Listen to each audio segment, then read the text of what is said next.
محمد وآله وصحبه أجمعين. أما بعد فأعوذ بالله من الشيطان الرجيم. بسم الله الرحمن الرحيم. إن الدين عند الله الإسلام. صدق الله العظيم. وقال النبي صلى الله عليه وسلم: اللهم إني أسألك رضاك والجنة ونعوذ بك من سخطك والنار، أو كما قال عليه الصلاة والتسلیم. ایک مرتبہ درود شریف پڑھ لیجیے.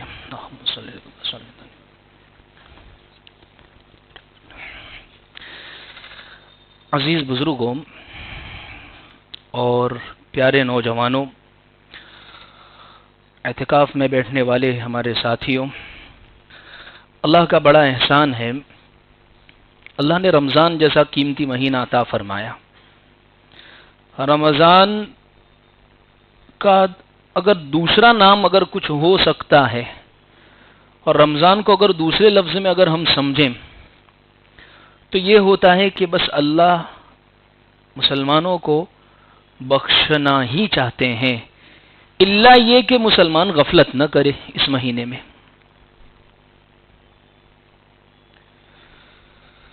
اس لیے آپ دیکھیے نا کہ کتنے سارے اللہ نے بخشش کے سامان اپنی طرف سے طے کر دیے رمضان میں. عام دنوں میں تو کیا ہوتا ہے، ہمیں ماحول بنانا پڑتا ہے، ہمارے سامنے ایسی چیزیں آتی ہیں، ہم طے کرتے ہیں، اس کے بعد ماحول بنتا ہے، کوئی عبادت ہوتی ہے، دوسری چیزیں. رمضان ایک ایسا اللہ نے عطا فرمایا ہے، نہ چاہتے ہوئے بھی اللہ نے دین والا ماحول ہمیں عطا فرما دیا. فرض 70 کے برابر، نفل فرض کے برابر شیطان قید کر دیے گئے جو ہر وقت بہکاتے رہتے ہیں، اور اللہ نے عبادتوں کا ایک ماحول بنا دیا ہے. مسجدیں دیکھیے الحمدللہ 12:15 بجے ہے، اور مجمع مسجد کے اندر صرف رمضان کی یہ برکت ہے، صرف اور صرف یہ رمضان کی برکت ہے.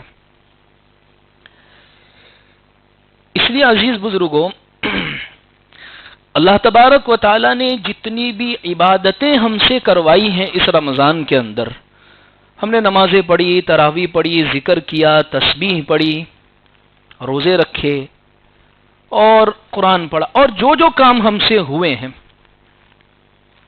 مقصد کیا ہے ان کا؟ کیوں کیا ہم نے؟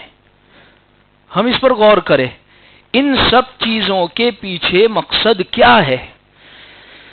ایک مقصد ہے ان سب چیزوں کا، بس ایک مقصد، وہ یہ ہے کہ ہمارا اللہ ہم سے راضی ہو جاوے. بس یہی ہے، اور یہ بہت بڑی چیز ہے اللہ کی رضامندی. میں نے یہ حدیث پڑھی ہے، اس حدیث میں حضور کی یہ دعا ہے. اللہ کے نبی صلی اللہ علیہ وسلم اللہ سے یہ مانگ رہے: اللہم انی اسألک رضاک والجنہ. اللہ ہم آپ سے آپ کی رضامندی، آپ کی خوشنودی، آپ سے یہ مانگتے اللہ آپ ہم سے راضی ہو جائے. جنت کو بعد میں مانگا ہے، جنت بعد میں، پہلے اللہ آپ راضی ہو جائے. اگر آپ راضی ہو گئے تو ہمارے لیے تو جنت آسانی سے ہو جائے گی، مل جائے گی. ایک صحابی کا واقعہ ملتا ہے احادیث کے اندر کہ ایک مرتبہ ایک درخت تھا جو مسجد کے دروازے پر بہت تکلیف دے رہا تھا. تو اللہ کے نبی صلی اللہ علیہ وسلم نے اعلان فرمایا کہ جو اس درخت کو ہٹوا دے گا، اللہ اس کے بدلے میں اس کو جنت کے اندر ایک درخت عطا فرمائیں گے. وہ صحابی نے جس کا تھا اس سے خرید کر حضور کی خدمت میں دے دیا. وہ صحابی بعد میں یہ بیان فرماتے ہیں کہ بھئی جنت میں کھجور کا درخت اس کو ملے گا جس کو جنت بھی ملے گی. اس کا مطلب یہ ہوا کہ میری جنت طے ہو چکی ہے. اللہ کی رضامندی جس کو مل گئی اس کی جنت طے ہو گئی ہے، اور اللہ کی رضامندی بہت بڑی چیز ہے. عزیز بزرگوں، ہر عمل کے پیچھے مقصد ہم یہ بس سوچے اللہ راضی ہو جاوے. میں اتنے قرآن پڑھ رہا ہوں اللہ راضی ہو جاوے، تراویح پڑھ رہا ہوں اللہ راضی ہو جاوے، ذکر کر رہا ہوں اللہ راضی ہو جاوے. جب یہ چیز اگر ہمارے دلوں میں آ گئی، بہت بڑی چیز ہم نے حاصل کر لی، اللہ کی رضامندی. اس کائنات میں نبیوں کے بعد سب سے بابرکت اگر کوئی ہستیاں ہیں سب سے پہلے نمبر پر مبارک ہستیاں، بابرکت ہستیاں، وہ تو انبیاء کرام ہیں، نبی ہے، جتنے بھی نبی ہے. تلک الرسل فضلنا بعضهم علی بعض، اللہ نے فرمایا کہ جتنے بھی نبی ہیں ہم نے بعض نبیوں کو بعض پر فضیلت دی ہے. اللہ نے فرمایا ہم نے قرآن میں کچھ نبیوں کا ذکر کیا، کچھ کا ذکر نہیں کیا ہے. لیکن نبی کا مقام یہ ہوتا ہے کہ نبی معصوم ہوا کرتے ہیں. معصوم کس کو کہتے ہیں؟ چھوٹا بچہ جب پیدا ہوتا ہے، چھوٹا سا بچہ ہوتا ہے، ہم اس کو گود میں لے کے کیا کہتے ہیں؟ کتنا معصوم ہے، مطلب کتنا پیارا ہے، کتنا اچھا ہے، اس پر کوئی نقص اور کوئی کمی نہیں ہے. بس نبی بھی اسی طریقے سے ہوتے ہیں کہ ان میں کوئی کمی نہیں ہوتی ہے. اسی لیے ہمارے اندر اللہ نے دونوں طرح کی چیزیں رکھی ہے. ہم سے گناہ بھی ہوں گے، ہم گناہ سے بچیں گے. بعض مرتبہ طبیعت گناہوں کی طرف چل کے جائے گی کہ چلو نے آج یہ گناہ کرتے ہیں، ایسا بولتے نہیں ہیں، لیکن وہ جانا گناہ کے مقصد سے ہوا کرتا ہے. بعض مرتبہ ایسا بولتے نہیں کہ چلو گناہ کرنے چلے، لیکن ذہن میں یہ بات ہوتی ہے کہ وہاں جانا مقصد گناہ کرنا. اور بعض مرتبہ یہ ہوتا ہے ہم بچنا چاہتے ہیں، گناہ سامنے آتا ہے. بد نظری دیکھ لیجئے، فحش چیزیں دیکھ لیجئے موبائل کے اندر، جیسے کہ ڈیٹا آن کیا ایسی ایسی چیزیں نکل کر سامنے آئے گی آپ کے سامنے. اب بچنا چاہتے لیکن پھر بھی یہ چیزیں سامنے آ رہی ہے. تو ہمارے ساتھ یہ چیز لگی ہوئی ہے کہ بعض مرتبہ گناہ کی طرف ہم جائیں گے، بعض مرتبہ گناہ ہماری طرف آئے گا. انبیاء دنیا میں ایسی ذات ہے، نبی ایسی ذات ہے، نہ وہ گناہ کی طرف جاتے ہیں، نہ گناہ کی یہ مجال ہے کہ ان کی طرف آئے. یہ ہے نبی. میں نے یہ اس وجہ سے کہا، نبی کی یہ تعریف آپ کے سامنے اس وجہ سے کری، آسان لفظوں میں اس لیے سمجھایا کہ بائبل کے اندر، تورات کے اندر جو تبدیلیاں آج یہود و نصارہ نے کر دی ہے، اس میں نبیوں کو ایسے پیش کیا گیا ہے جیسے کوئی عام آدمی ہم میں سے ہوتا ہے. اس طریقے سے نبیوں کے قصے اس میں بیان کیے گئے. اب یہ قصص القرآن کا سلسلہ کل گزشتہ ہمارا مکمل ہوا. اس کے اندر حضرت سلیمان علیہ السلام کے واقعے کے اندر میں نے کافی تفصیلات بیان کی. اللہ معاف کرے، عیسائیوں نے حضرت سلیمان علیہ السلام کی طرف ایسی نسبتیں کی ہیں، ہم کسی عام انسان کی طرف ایسی نسبت نہیں کر سکتے. خیر، تو انبیاء یہ ہوتے ہیں، سب سے اونچا مقام اس دنیا کے اندر نبیوں کا ہے. اس لیے پیارے آقا صلی اللہ علیہ وسلم پر جو لوگ تہمتیں لگاتے ہیں، جو لوگ نعوذ باللہ الزام رکھتے ہیں، ان کو اپنے دماغ کا علاج کرنے کی ضرورت ہے. دراصل جس نے بھی حضور کی شان میں گستاخی کی کوشش کی ہے، یا تو اس نے حضور کو پڑھا نہیں ہے، یا وہ حسد کا شکار ہے، نفرت کا شکار ہے. آج یہی ہو رہا ہے. جس نے حضور کو پڑھ لیا ہے، چاہے کتنا ہی کٹر ہے، کتنا ہی کیسا ہے، وہ بغیر یہ کہے نہیں رہ سکتا کہ آپ سے افضل دنیا میں کوئی نہیں ہے. اور جو حسد کا شکار ہو گیا ہے، غصے اور نفرت کا شکار ہو گیا ہے، اس کو کیڑے ہی نظر آئیں گے. اس کو ہر جگہ کے اوپر یہی چیز نظر آئے گی کہ گندگی ہی، یعنی سور باغ میں بھی جائے گا تو گوبر ہی تلاش کرے گا. وہ اپنے آپ کو تبدیل بدلنے کی کوشش نہیں کرے گا، بس وہ سب جگہ گندگی ہی پھیلانے کی کوشش کرے. وہ ایک بادشاہ کے بارے میں لکھی ہے بات کہ ایک مرتبہ ایک بادشاہ کو کوئی بیماری ایسی ہو گئی کہ ڈاکٹر نے یہ کہا کہ آپ زیادہ تر گرینری جو ہے اس کو دیکھنے کا مزاج بنائیں. جیسے ہوتا ہے بعض مرتبہ جو لوگ ڈپریشن کے شکار ہوتے ہیں، سائیکو جو ہو جاتے ہیں، ان کو ڈاکٹر وغیرہ کہتے ہیں گرینری دیکھو، سمندر کے کنارے پر جا کر ان کی لہروں کو دیکھو. یہ سب چیزیں کچھ ایسی ہوتی ہے قدرتی، نیچرل، جو انسان کے ڈپریشن کو، اینزائٹی کو دور کرتی ہے. بادشاہ کو کسی نے یہ کہا تو بادشاہ ہوتے آدھے پاگل، پورے محل میں جتنے بھی خادم سے سب کو گرین کپڑے پہنا دیے، جتنی بھی دیواریں تھی گرین کلر کی کروا دی. جو چیز نظر آئی گرین نہیں ہے تو اس کو بھی ہرا کر دیا، کیونکہ ڈاکٹر نے گرین دیکھنے کو کہا ہے. تو ڈاکٹر کے ساتھ دوسری مرتبہ ملاقات ہوئی. ڈاکٹر صاحب نے کہا میں نے جو بات کی اس پر عمل کر رہے ہو؟ کہا ہاں ڈاکٹر صاحب. بھائی کیسے عمل؟ بھائی یہ معاملہ کر رہا ہوں، سب کو گرین کر دیا. کہا ارے بھائی اتنا خرچہ کیا، 100 روپے کا تم گرین کلر کا چشمہ خرید لیتے، مسئلہ حل ہو جاتا. تو ایسا ہوتا ہے بعض مرتبہ کہ انسان جب حسد، نفرت، خود کو بدلنا نہیں چاہتا، اچھی نگاہ سے دیکھنا نہیں چاہتا، تو وہ اس طریقے کا شکار ہو جایا کرتا ہے. خیر عزیز بزرگوں، یہ ہے انبیاء کی ہستی. انبیاء کی ہستیوں کے بعد اس دنیا میں اگر پاکیزہ ترین اگر کوئی ہستیاں ہے تو وہ صحابہ کرام ہیں. صحابہ کرام ہے، بالکل ہماری آنکھوں کے تارے ہیں، پیارے آقا صلی اللہ علیہ وسلم کے چہیتے ہیں.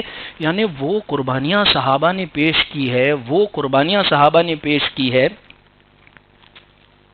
حضرت مفتی تقی صاحب عثمانی ادام اللہ کو فیوزہم العالیہ، حضرت نے ایک بڑی زبردست بات لکھی ہے. حضور کی وفات کا وقت قریب آیا، آپ کے وصال کا، دنیا سے رخصت ہونے کا وقت قریب آیا.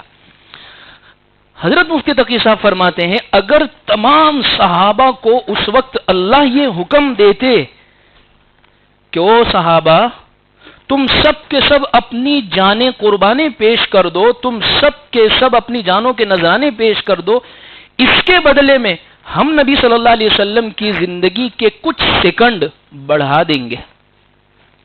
حضرت مفتی تقی صاحب فرماتے ہیں کہ صحابہ کرام 1 منٹ کے لیے نہیں سوچتے، 1 منٹ کے لیے. ایسی محبت تھی اس درجے کی. آپ زندگی کا ہر موڑ، ہر واقعہ اٹھا کر دیکھ لیجئے کہ نبی صلی اللہ علیہ وسلم سے کیسی محبت تھی صحابہ کرام کو. اللہ کی طرف سے صحابہ کو مقام کیا ملا ہے، لقب کیا ملا ہے؟ رضی اللہ عنہم، رضی اللہ عنہم ورضوا عنہ. اللہ ان سے راضی ہو گئے اور یہ لوگ اللہ سے راضی ہو گئے. اتنی بڑی چیز ہے اللہ کی رضا. اللہ جب راضی ہو جاوے کسی بندے سے، اتنی بڑی چیز ہے. اسی لیے کہا ہے کسی شاعر نے کہ توحید تو یہ ہے خدا حشر میں کہہ دے، یہ بندہ 2 عالم سے خفا میرے لیے ہے. اللہ حشر میں کہہ دے کہ یہ بندہ جو لوگوں سے روٹھا ہے، ناراض ہے، یا یہ لوگوں سے کٹا ہوا ہے، اور یہ جو صرف میری تقودوں میں لگا ہوا ہے، یہ صرف اس نے میرے لیے کیا ہے، لوگوں کی ملامتوں کی کوئی پرواہ اس نے نہیں کی ہے. ہوتا ہے زندگیوں میں ایسے بہت سارے موڑ انسان کے ساتھ آئے کرتے ہیں. اللہ کو راضی کرے یا نفس کو راضی کرے یا سماج کو راضی کرے یا رشتہ داروں کو راضی کرے، تو پھر وہ شعر یاد آتا ہے خدا حشر میں کہہ دے. توحید تو یہ ہے خدا حشر میں کہہ دے، یہ بندہ 2 عالم سے خفا میرے لیے ہے. یہ اللہ کی رضا، اللہ کی رضا بہت بڑی چیز ہے. اللہ کی رضامندی جب بندے کو حاصل ہو جائے، یعنی اللہ جب راضی ہو جاوے کسی بندے سے، تو اس بندے کے سارے کام بن جاتے ہیں. اللہ کی رضا حاصل کیسے ہوگی؟ اللہ کی رضا حاصل کیسے ہوگی؟ 5 باتیں مجھے ذکر کرنی ہیں جو دین کے شعبے ہیں. یعنی مکمل دینداری اگر ہماری زندگی میں ہم چاہتے ہیں، اور اگر مکمل دینداری ہماری زندگی میں آ گئی، تو یہ بات ذہن میں رکھے کہ انشاءاللہ اللہ اس سے راضی ہے. یہ جو دین اللہ نے ہمیں عطا فرمایا، ہم جو کہتے ہیں ان الدین عند اللہ الاسلام، اللہ کے نزدیک سب سے پسندیدہ دین جو ہے وہ دین اسلام ہے. اسلام 5 چیزوں کا نام ہے. دین کو ہم 5 شعبوں میں رکھ کے تقسیم کر سکتے. یہ 5 شعبوں کے مطابق اگر ہم نے زندگی بہتر کر لی اپنی، تو ہم کامیاب ہیں. ہم بعض مرتبہ یہ سمجھتے جیسے اب رمضان آیا تو کسی کے ذہن پر یہ چیز سوار ہوتی ہے مجھے 10 قرآن ختم کرنے. اچھی چیز ہے، بہت اللہ مبارک کرے اور اللہ اور زیادہ کی ترقی عطا فرمائے. لیکن وہی شخص ہے کہ دوسروں کے ساتھ رشتے ناتے توڑے ہوئے. اب دین کا ایک شعبہ تو اس نے پکڑ لیا ہے، عبادات کے اندر تو اس نے اپنے آپ کو مضبوط کر لیا ہے. معاملات کہاں ہیں؟ اس کی معاشرت کہاں ہے؟ اس لیے کہتے ہیں دین آتا ہے عبادت کے راستے سے. زندگی کے اندر ہماری زندگی میں دین کیسے آئے گا؟ عبادت سے آئے گا دین. ذکر، تلاوت، تسبیح، نماز، روزہ، حج، یہ سب کام کریں گے تو دین زندگی میں آئے گا. بھائی آیا دین، آیا دیندار ہو گئے، داڑھی آ گئی، چہرے پر نمازی ہو گئے، اور کرتا پجامہ آ گیا، اور اچھے یہ تمام چیزیں ہو گئی. لیکن دین زندگیوں سے نکلتا ہے معاملات کے راستے سے. معاملات کا اگر بگاڑ ہو گیا، آپس کا معاملات، لین دین، تو وہ دین نکل جائے گا زندگیوں میں سے. 5 شعبے ہیں دین کے، انشاءاللہ ہم سب اس پر عمل کرنے کی کوشش کریں گے انشاءاللہ. تمام پورا مجمع انشاءاللہ آپ کوشش کریں گے. دین کے 5 شعبے کون سے ہیں؟ سب سے پہلا شعبہ ہے عقائد کا شعبہ، عقیدہ. بچہ جب پیدا ہوتا ہے تو سب سے پہلے ہم کیا کرتے ہیں؟ جیسے کہ بچہ پیدا ہوا، ڈیلیوری ہوئی، تو سب سے پہلے جمڑے کان میں اذان اور اوندھے کان میں اقامت. صحیح ہے؟ اس کو کیا خبر پڑے گی کہ میرے کان میں اذان پڑی گئی ہے؟ اس کو کیا خبر پڑے گی کہ میرے کان میں اقامت کہی گئی ہے؟ لیکن یہ ایک عقیدہ ہے جو اس کو پلایا جا رہا ہے کہ بیٹا ہمیں پوری زندگی اس کے مطابق رہنا ہے، ہمیں اشہد اللہ کے مطابق عمل کرنا ہے، ہمیں اشہد ان محمد رسول اللہ کے مطابق زندگی گزارنی ہے. اللہ کی شان کے اندر، اللہ کی ذات میں ہمیں کسی کو شریک نہیں کرنا ہے، اور پیارے آقا صلی اللہ علیہ وسلم کو آخری رسول اور نبی ہمیں ماننا ہے. یہ ہے عقیدہ. یعنی ہماری توحید مضبوط ہو. عزیز بزرگوں،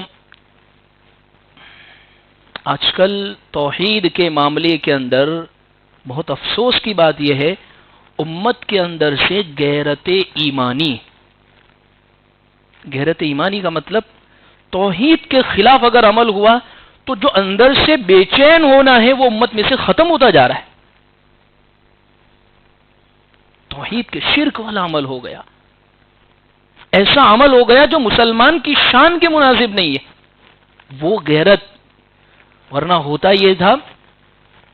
صحابہ کرام کے واقعات میں بڑی زبردست بات لکھی ہے. ایک قرآن مجید میں ہم سورہ کہف پڑھتے ہیں، سورہ کہف. اللہ نے وہاں فرمایا انہم فتیۃ آمنوا بربہم وزدناہم ھدی. یہ 7 کے قریب نوجوان تھے، بالکل ینگسٹر نوجوان. اللہ نے قرآن میں فتیتن کا لفظ استعمال کیا، فتیتن. اور فتیتن کا مطلب ہوتا ہے بالکل ٹینیج جو ہوتی ہے، بس وہ ایک دم ینگسٹر. ان کے دل و دماغ میں توحید بہت مضبوطی سے اتر گئی تھی، بہت مضبوطی کے ساتھ توحید اتر گئی تھی. اس وقت کے بادشاہ کو یہ بات معلوم ہوئی کہ یہ لوگ ہم جس معبود کو پوجتے ہیں اس کو چھوڑ کر کسی کی عبادت کر رہے. بادشاہ نے حکم دیا کہ ان سب کو پکڑ کر لیا. اور کتابوں میں بڑی عجیب بات یہ لکھی ہے کہ یہ کوئی ایسے لوگ نہیں تھے کہ کوئی غریب گھرانے سے تعلق رکھتے، جن کا کوئی بیک نہ ہو، بلکہ مالدار ترین گھرانوں سے ان کا تعلق تھا. اچھے گھر کے بچے تھے یہ لوگ. لیکن توحید دل میں اتر گئی، سما گئی دل کے اندر. بادشاہ کا آرڈر یہاں نکلتا ہے کہ ان سب کو پکڑ کر لے آؤ. اگر یہ پھرتے ہیں اپنے دین سے تو ٹھیک ہے، ورنہ ان سب کو ذبح کر دو، مار ڈالو سب کو.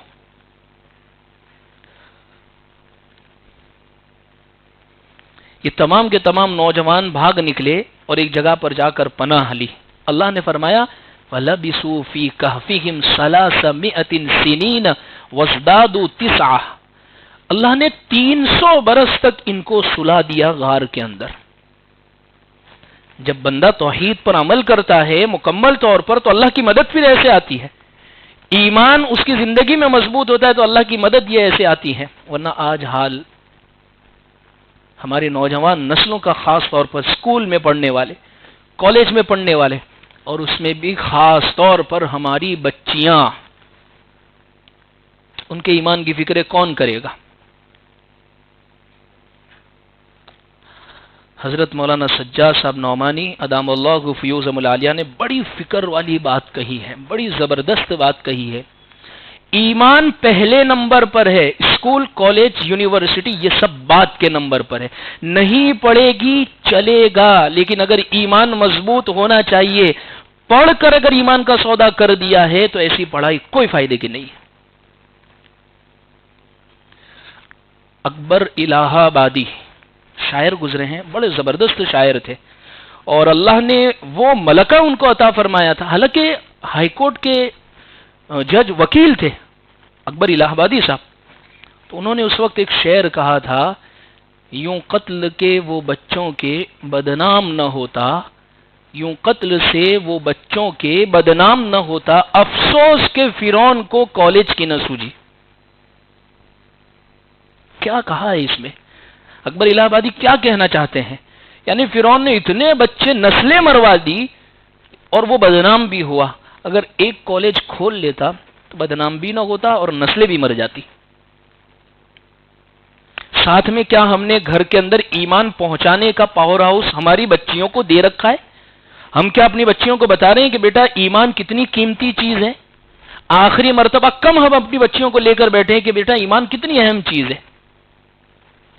دیکھیے، ہر ایک کی بچی، ہر ایک کا بچہ، ہر ایک کو لاڈلا اور پیارا ہی ہوتا ہے، اور ہر ایک اپنے بچے اور اپنی بچی کے متعلق یہی مطمئن ہوتا ہے میرا تو اچھا ہے، وہ سب بگڑے لے. یہ حقیقی بات ہے. حالانکہ محلے کے اندر ایک بہت مشہور بدنام ایک لڑکا ہوگا، اس کے ماں باپ سے بھی پوچھے تو وہ یہ کہیں گے کہ یہ تو اچھا تھا، ان لوگوں نے بگاڑا ہے. ماں کی محبت ہی ایسی ہوتی ہے، وہ کالے کو بھی بولتی ہے کہ چاند جیسا ہے. تو ماں ہوتی ہے. تو الغرض عزیز بزرگوں، اللہ نے یہ جو ایمان دیا ہے، کوئی اس کا بدل نہیں ہو سکتا دنیا کے اندر، کوئی اس کا مول نہیں ہو سکتا ہے دنیا کے اندر. ہمیں ضرورت ہے اپنے بچیوں کی خاص طور پر ایمان کی فکر کرنے کی، ورنہ ارتداد اتنی تیزی کے ساتھ پھیل رہا ہے کہ اللہ کی پناہ. ذہنی طور پر بچوں کو مرتد بنایا جا رہا ہے. ذہنی طور پر کیا مطلب؟ فکری طور پر کیا مطلب؟ یعنی ان کو ایسی سوچ دے دی گئی ہے، ان کو ایسے وچار دے دیے گئے ہیں کہ جس کی طور پر وہ اسلام کے بارے میں شک میں پڑ گئے.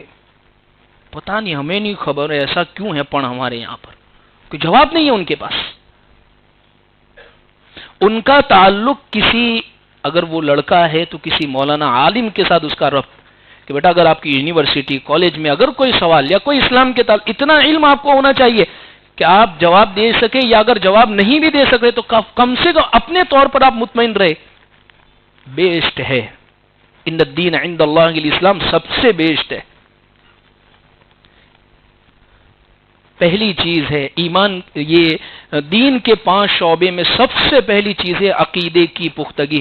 اللہ نے قرآن میں صاف فرما دیا، ان اللہ لا یغفر ان یشرک بہ ویغفر ما دون ذلک لمن یشاء. اللہ اگر چاہیں گے کسی کے بارے میں معافی کا فیصلہ، بھئی یہ گناہ کیا، اللہ چاہیں گے تو کر دیں گے، لیکن اللہ نے پہلے سے بتا دیا اگر ایمان چھوڑ دیا ہے تو اس کی تو معافی ہی نہیں ہے کسی بھی شکل کے اندر، کوئی بھی شکل کے اندر وہ معاف نہیں ہے. بہت قیمتی دولت ہے یہ ایمان، بہت قیمتی دولت ہے. صحابہ کرام کے واقعات پڑھتے ہیں. ایک واقعہ لکھا ہے، غزوہ خیبر کا واقعہ ہے غالباً، اور ایک چرواہے تھے، وہ بکریاں چرا رہے تھے، اور کوئی ان کو اللہ کے نبی کی خدمت میں لے کر آیا. انہوں نے کہا کہ بھئی حضور نے پوری بات کی، سمجھائی. وہ چرواہے تھے جو صحابی گئے تھے، وہ ان کو اور سمجھائے، لیکن وہ بات سمجھ نہیں پائے. تو وہ صحابی نے کہا چلیے ہمارے نبی کے پاس. کہا نبی آپ ہم سے بات کریں گے؟ میں چرواہا ہوں، بکریاں چرانے والا ہوں، بیکورڈ ہوں. کہا ہمارے نبی تو سب سے بات کرتے ہیں، ہمارے نبی تو سب کے ساتھ بیٹھتے ہیں، ہمارے نبی تو سب سے محبت کرتے ہیں. وہ لے گئے اور انہوں نے بات کی. انہوں نے اللہ کے نبی کے ہاتھ کو پکڑ کر کہا کہ حضور میں ایمان لاتا ہوں، مجھے کیا کرنا ہوگا؟ مجھے بتائیے ایمان لانے کے بعد مجھے کیا کرنا ہوگا؟ میں مانتا ہوں اللہ ایک ہے، آپ اللہ کے سچے رسول ہیں، میں شرک کو چھوڑتا ہوں اور میں توحید کے اندر آتا ہوں. یہ ایمان. حضور نے فرمایا کہ دیکھو ابھی رمضان بھی نہیں چل رہا ہے، تو ابھی تو روزے بھی نہیں ہے، ابھی اور کوئی بھی مسئلہ نہیں ہے، ابھی دیکھیں نماز کا وقت بھی نہیں ہوا. نماز کا جب وقت ابھی آنے والا ہے تھوڑی دیر کے بعد، ہم آپ کو وضو کے طریقے، نماز کا طریقہ سب بتائیں گے.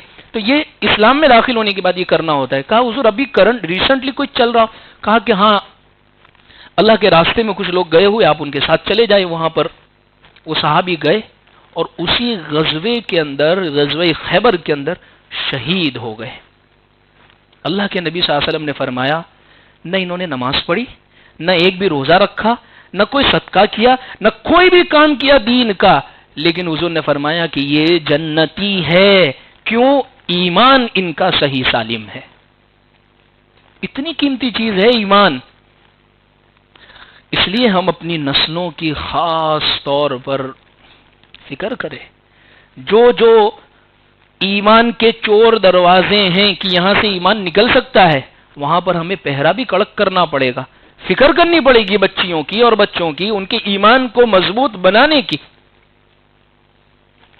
ایک صحابی ہے غالباً حضرت سعد بن ابی وقاص رضی اللہ عنہ، ان کے بارے میں لکھا ہے، ماں ناراض ہو گئی. ماں نے کہا کہ بیٹا میں کھانا نہیں کھاؤں گی، میں کھانا نہیں کھاؤں گی جب تک تو ایمان نہیں چھوڑ دیتا. کہا امی کھا لو نے. میں نہیں کھاؤں گی. امی کھا لو نے. کہا میں نہیں کھاؤں گی، میں بھوکی، بھوک ہڑتال، نہیں کھاؤں گی، مر جاؤں گی. ایک دن، دو دن، کچھ اور دن سمجھائے، نہیں مانی. آخری جملہ کہا کہ امی میں اللہ کو ناراض نہیں کر سکتا آپ کو راضی کرنے کے لیے، اگر آپ کی جان بھی چلی جائے پھر بھی میں ایمان کا سودا نہیں کروں گا. لا طاعت لمخلوق فی معصیت الخالق. اللہ جہاں راضی ہوتے ہیں وہاں مخلوق کی رضامندی کی، اللہ جہاں ناراض ہوتے ہیں وہاں مخلوق کو راضی کرنے کی فکر نہیں کرنی چاہیے کہ یہاں اللہ ناراض ہو رہے. لہذا کچھ ہی دنوں کے بعد پھر ماں نے کھانا شروع کر دیا، کیونکہ یہ ایمان میں بڑے مضبوط ہے. ماں کا کتنا زبردست مقام بتایا ہے، لیکن ایمان کے بالمقابل میں ماں کی بھی فکر نہیں کی ہے صحابی نے، کیونکہ ایمان اس سے بھی قیمتی دولت ہے. اس لیے عزیز بزرگوں، سب سے پہلی چیز ہم اپنے عقیدے، اپنے ایمان پر مضبوط رہے. ایسی کچھ کتابیں پڑھیں، جیسے یہ تعلیم الاسلام جو ہے، بڑی پیاری کتاب ہے. انشاءاللہ آپ کو اردو میں بھی مل جائے گی، ہندی میں بھی مل جائے گی، گجراتی میں بھی مل جائے گی. میں تو یہ کہتا ہوں یہ تو بچے مدرسوں کے اندر مکتب میں پڑھتے، ہر بوڑھا ہر بڑا اس کتاب کو پڑھے. اس میں صرف عقیدے لکھے ہیں، ہمارے عقیدے. بھئی ہمارا کیا کیا عقیدہ ہے؟ بھئی اللہ ایک ہے، پیارے آقا صلی اللہ علیہ وسلم اللہ کے آخری رسول ہے، فرشتے، جنت، جہنم سب برحق ہے. یہ تمام عقیدے لکھے اس کے اندر. یہ چیزیں صرف دماغ میں مضبوط. دیکھیے عقیدے کے لیے کوئی دلیل کی ضرورت نہیں. بھئی یہ ہماری شردھا ہے، بس ہے تو ہے، ثابت کرو. کوئی ثابت کرنے کی ضرورت ہے، بس ہم مانتے ہیں. ہاں ہے بہت سارے دلائل، بہت ساری دلیلوں سے بہت ساری چیزیں ثابت کر سکتے ہیں، لیکن ہمیں کوئی ضرورت نہیں ہے. ہمارا یہ ایمان ہے، ہمارا یہ عقیدہ ہے. یہ ایسی چیز ہے ایمان. پہلی چیز یہ ہے کہ ہم اپنے ایمان میں مضبوط رہے. یہ دین کا سب سے پہلا شعبہ ہے. اور اللہ سے ایمان کی سلامتی بھی مانگے اللہ سے کہ اللہ ہمارا ایمان صحیح سالم رکھنا. یہ بہت بڑی چیز ہے. ایمان کسی بھی حال میں ہمارا رخصت نہیں ہونا چاہیے. تو پہلی بات یہ ذکر کی، دین کے 5 شعبے میں پہلی چیز کی فکر ہمیں کیا کرنی ہے بتائیے؟ ایمان. کریں گے نا انشاءاللہ؟ ایمان. دوسری چیز جس کی ہمیں فکر کرنی ہے، دین کا جو شعبہ ہے وہ ہے عبادتیں. اب عبادتوں کے اندر دیکھیں تو موٹی موٹی جو ہے وہ 4 عبادتیں ہیں. اس میں سے ایک کمپلسری ہو سکتی ہے، 2 کمپلسری ہو سکتی ہے، باقی 2 اکثروں پہ ہو سکتا ہے، نہ بھی فرض ہو یا ہو بھی سکتی ہے. کون سی ہے 4 عبادتیں؟ نماز، روزہ، زکوٰۃ اور حج. اب یہ 4 چیزیں ہیں عبادت کی. اب ہمیں آپ یہ بتلائیں ان چاروں چیزوں پر ہمارا کتنا عمل ہے. نماز، یہ تو اللہ کا احسان ہے کہ اللہ نے رمضان کی برکت سے مسجدیں بھر دی، ورنہ اذانیں تو رمضان کے بعد بھی ہوتی ہے. نماز رمضان کے بعد بھی. وہ کسی مسجد میں بڑا پیارا جملہ لکھا ہوا تھا کہ بھئی ابھی بھی مسجد میں نماز چالو ہے، کیونکہ مصلی نمازی غائب ہو گئے. کسی جگہ پر لکھا ہوتا ہے بھئی نمازی کیا جتا رہا، گم شدہ، تلاش گم شدہ کی. بھئی کھوائل چھے، کون گم ہو گئے؟ کہا کہ وہ نمازی جن کا ایک مجمع تھا وہ گم ہو گئے. وہ ایک سجدہ جسے تو گراں سمجھتا ہے، 1000 سجدوں سے دیتا ہے آدمی کو نجات. یہ ایک سجدہ جو ہمیں بہت بوجھ والا رمضان کے بعد لگتا ہے، لیکن جب یہ اللہ کے سامنے ہو جائے گا تو اللہ اس سر کو پھر کسی اور کے سامنے نہیں جھکنے دیں گے. یہ نماز کی یہ تاثیر ہے، نماز کی یہ برکتیں ہیں. آپ اپنی زندگیوں کے اندر دیکھیں گے اگر نماز صحیح رخ اور صحیح طرف اگر آپ پڑھ رہے ہیں، انشاءاللہ یہ رمضان کی چارجنگ ہماری نماز، رمضان کے بعد بھی نماز والی چارجنگ باقی رہے گی انشاءاللہ ضرور. کبھی اللہ نہ کرے کبھی کوئی کام، کسی مسائل کی وجہ سے نماز کا وقت آگے پیچھے ہو گیا، فوراً ہم بعد میں اس نماز کو پڑھ لیں گے. ورنہ کیا ہوتا ہے ایک مرتبہ سستی آتی ہے اور پوری لائن ٹوٹ جاتی ہے، پھر انسان انتظار کرتا ہے واپس رمضان آنے کا. اب بس یا بہت سمجھا، بس اب یہ جو جمعہ آ رہا ہے نا، بس اب 5 ٹائم پکا انتظار، بس اب یہ بس ابھی تو کیا کپڑے کھڑے کھڑے پیشاب کی تھی تو وہ چھینٹے تھوڑے لگے ہوئے. ارے مسلمان، چھینٹے لگے ہوئے، ناپاکی میں پھر رہا ہے، اللہ نہ کرے ایسی حالت میں موت آ گئی، کیا منہ لے کر جائے گا اللہ کے سامنے؟ اکثروں کی یہ شکایت ہے، وہ چھینٹے لگ گئے ہیں، وہ کپڑے گندے ہیں، کپڑے ناپاک ہے، تو کیا آپ ناپاکی میں گھوم رہے پھر رہے پوری دنیا کے اندر؟ مسلمان کے بارے میں تو یہ بتایا گیا ہے وہ نماز، عبادت، ذکر کے لیے نہیں، وہ تو عام وقت میں بھی وضو کے ساتھ رہتا ہے. اور اچھا دنیاوی فائدہ ہے تو وہ عمل بہت اچھے طریقے پر ہوتا ہے. 5 ٹائم کی نماز نہیں ہوگی لیکن اشراق میں روزی کی برکت تو وہ پابندی سے پڑے گا. ایسے کہ وضو میں بھی یہ چیز ہے، جو ہمیشہ باوضو رہتا ہے اللہ اس کی روزی میں برکت عطا فرماتے ہیں. تو یہ اس لیے کہا کہ وضو کی برکت سے تجھے نماز کی توفیق ہو جائے گی بھائی. ایسا نہیں کہ خالی وضو کر کرے نماز تو پھر رمضان سے ہے، جمعہ سے. تو اس لیے عبادت میں پہلا کام نماز، دوسرا کام ہے روزہ. بہت بہت غفلت ہے روزے کے تعلق سے. اس رمضان کے اندر آپ اچھے خاصے ہٹے کٹے، یعنی ابھی میں نے 2-4 دن پہلے قصص الانبیاء کے درس میں نے یہ بات کہی تھی، وہ کتابوں میں واقعات اب ایسے نظر آتے ہیں کہ ایسا ہوتا ہوگا، لیکن اللہ کا احسان ہے کہ بہت پکی سندوں کے ساتھ ہمارے تک وہ واقعات پہنچے، ورنہ ہمارا حال تو یہ تو خالی ایسا لکھا.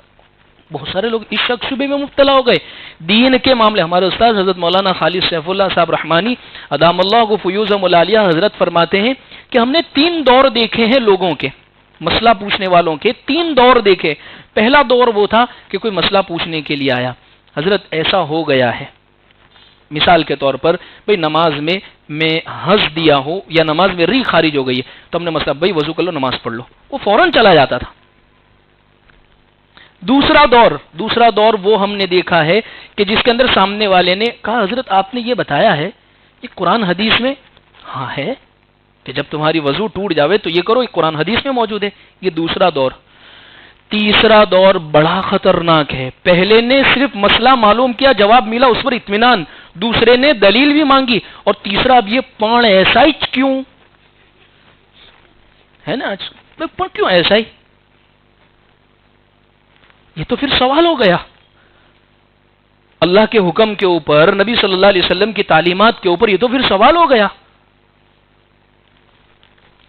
یہ دور سے ہم گزر رہے ہیں، اس دور سے ہم گزر رہے. روزے کے تعلق سے وہ میں جو واقعہ سنانا چاہتا تھا کہ وہ ایک دور یہ تھا کہ ایک غیر مسلم جو کسی مسلمان محلے میں رہتا تھا، وہ بھی رمضان کے اندر دوپہر کے وقت مسلم محلوں میں کھڑے رہ کر نہیں کھاتا تھا. اب مسلمان مست ہوٹل پہ نے، چائے کی لاریوں پر نے، مستقل طور پر سب کچھ کھلا ہوا ہے. رمضان کا، ہاں رمضان بھی عام دنوں کے، کیا رمضان آیا ان کے اوپر، کیا رمضان سے ان کو فائدہ ہوا؟ ہاں وہ یہ ہوتا ہے کچھ لوگ خالی ٹوپی بالکل مضبوط کر لیتے سر کے اوپر کہ ہاں رمضان ہے، کھانا پینا وہی سب، باقی رمضان کے نام کی ٹوپی خالی سر پہ رکھ لیتے. روزہ میرے سے بھوک سہن نہیں ہوتی ہے. نوجوان میرے سے یہ کوئی عذر ہوا؟ بھئی یہی تو اسی کے لیے تو تیار کیا گیا ہے آپ سے. اچھا اسی کو اگر ڈائٹنگ کے لیے بولے تو اس کے لیے بہت اچھے طریقے سے ہو جائے گا. جم کے سر اگر کہہ دے کہ ڈائٹنگ میں یہ کرنا پڑے گا، یا ڈاکٹر نے کوئی ایسی بیماری آ گئی، ڈاکٹر نے کہا کہ یہ سب بند، یہ نہیں چلے گا، اس سے تو اتنے وقت تک بھوکا رہنا پڑے گا، تو وہ کرے گا. لیکن اللہ کے حکم کی خاطر نہیں ہو پائے گا. وہاں بھوک لگی، میرے سے تو سہن نہیں ہوتی، میں تو مرنے جیسا ہو جاتا ہوں. ایسا ہے. عبادتوں میں دوسری چیز ہے روزوں کا 1 مہینہ اللہ نے دیے ہے. 1 مہینہ 29-30 دن کا ہوتا ہے مہینہ، لیکن اس کی برکتیں اتنی زبردست ہے. رمضان گزر جانے کے بعد اگر وہ کوئی چھوٹ گیا، لیکن وہ برکتیں رمضان کے بعد نہیں ملے گی. اتنے سارے فرشتوں کی آمین اور ثواب جو 70 گنا تک بڑھا دیا گیا ہے، ایک ماحول وہ نہیں ملے گا. دوسری چیز ہے عبادتوں کے اندر روزہ. تیسری چیز ہے عبادتوں کے اندر زکوٰۃ. اچھا خاصا مجمع موجود ہے، ہم سب اپنے اندر غور کر کے دیکھیں میں نے اس سال اپنی حساب کی زکوٰۃ کا کتنا کیلکولیشن مستقل طور پر کیا، یا پھر میں نے اچک نکال لی، مستقل گنا، ہاں میرے پاس اتنا سونا ہے، اتنی چاندی ہے، اتنے کیش ہے، یہاں انویسٹ، یہ شیئر، وہ مکان کرائے پہ، فلاں، یہ وہ سب گن کے میں نے کمپلیٹ رمضان کے پہلے جمعے میں نے پوری ترتیب زکوٰۃ کی بتا دی تھی کہ یہ گن لینا ہے کتنے ہیں اس میں۔ جہاں حکومت کی طرف سے سختی ہوتی ہے تو کہتا دیکھو ایک سی اے سے کام نہیں ہو تو دوسرا بھی رکھ لینا، پر دیکھ کچھ گڑبڑ نہیں ہونی چاہیے، ایک سی اے کی ضرورت اس سے پورا نہیں پڑتا، تیرے سے اچھی فیس والا اگر کوئی سی اے نے وہ یہ، پر اپنے کاروبار میں کچھ آنچ نہیں آنی چاہیے۔ اور یہاں اللہ کے معاملے کے اندر حدیث پاک میں آتا ہے جو بندہ اپنے مال کی زکوٰۃ نہیں نکالی، بھئی نہیں نکالی، کیوں نہیں نکالی؟ اس نے گنی نہیں ہے، اس نے مفتی صاحب میں تو میری زیادہ نکلے گی، بھئی اپنے گنی نہیں، پر زیادہ، ارے کیسے زیادہ نکلے گی جب آپ نے گنی نہیں ہے؟ ایک مرتبہ غالباً ازواج مطہرات میں سے کسی کے ہاتھ میں سونے کے 2 کنگن یا چاندی کے 2 کنگن حضور نے دیکھے، حضور نے پوچھا کہ کیا تم ان دونوں کی زکوٰۃ نکالتی ہو؟ کہا کہ ہاں حضور نکالتی ہوں۔ کہا کہ اچھا ہے اگر آپ زکوٰۃ نکالتی ہے، ورنہ کل قیامت کے دن یہ دونوں انگارے کے بنا کے تمہیں پہنائے جائیں گے۔ 2.5% ہے، صرف 2.5% زکوٰۃ کے تعلق سے۔ کتنی فکر ہے، کتنی بیداری ہے ہم سب کے اندر زکوٰۃ کے تعلق سے، کہ ہم مستقل سوچتے ہیں اور غور کرتے ہیں کہ مجھ پر زکوٰۃ فرض ہے۔ ایک بندہ یہاں سے لے کے یہاں تک پورے مجمع میں ایسا نہیں ہوگا جس نے زکوٰۃ نکالی اور اس کے مال میں کمی آئی ہو۔ وہ مجھ سے تو کئی لوگ مسئلہ پوچھنے کے لیے آتے ہیں اور کئی لوگ پورا حساب لے کے آتے ہیں کہ مجھے بتا دو نا مجھے کتنی نکالنی ہے، تو ہر سال مفتی صاحب گزشتہ سال اتنی تھی نا، اللہ نے بڑھائی دی ہے۔ یہ برکتیں ہیں، یہ نہ دکھنے والی برکتیں ہیں، ہمیں یوں دکھتا ہے کہ زیادہ ہو جائے گا تو یہ وہ برکتیں ہیں جو ہماری زندگیوں میں کام آتی ہیں۔ تو عبادتوں کے اندر تیسرا کام ہو گیا زکوٰۃ کا، چوتھا ہے حج۔ حج کتنے ہیں اس کے اندر جن پر حج فرض ہو چکا ہے؟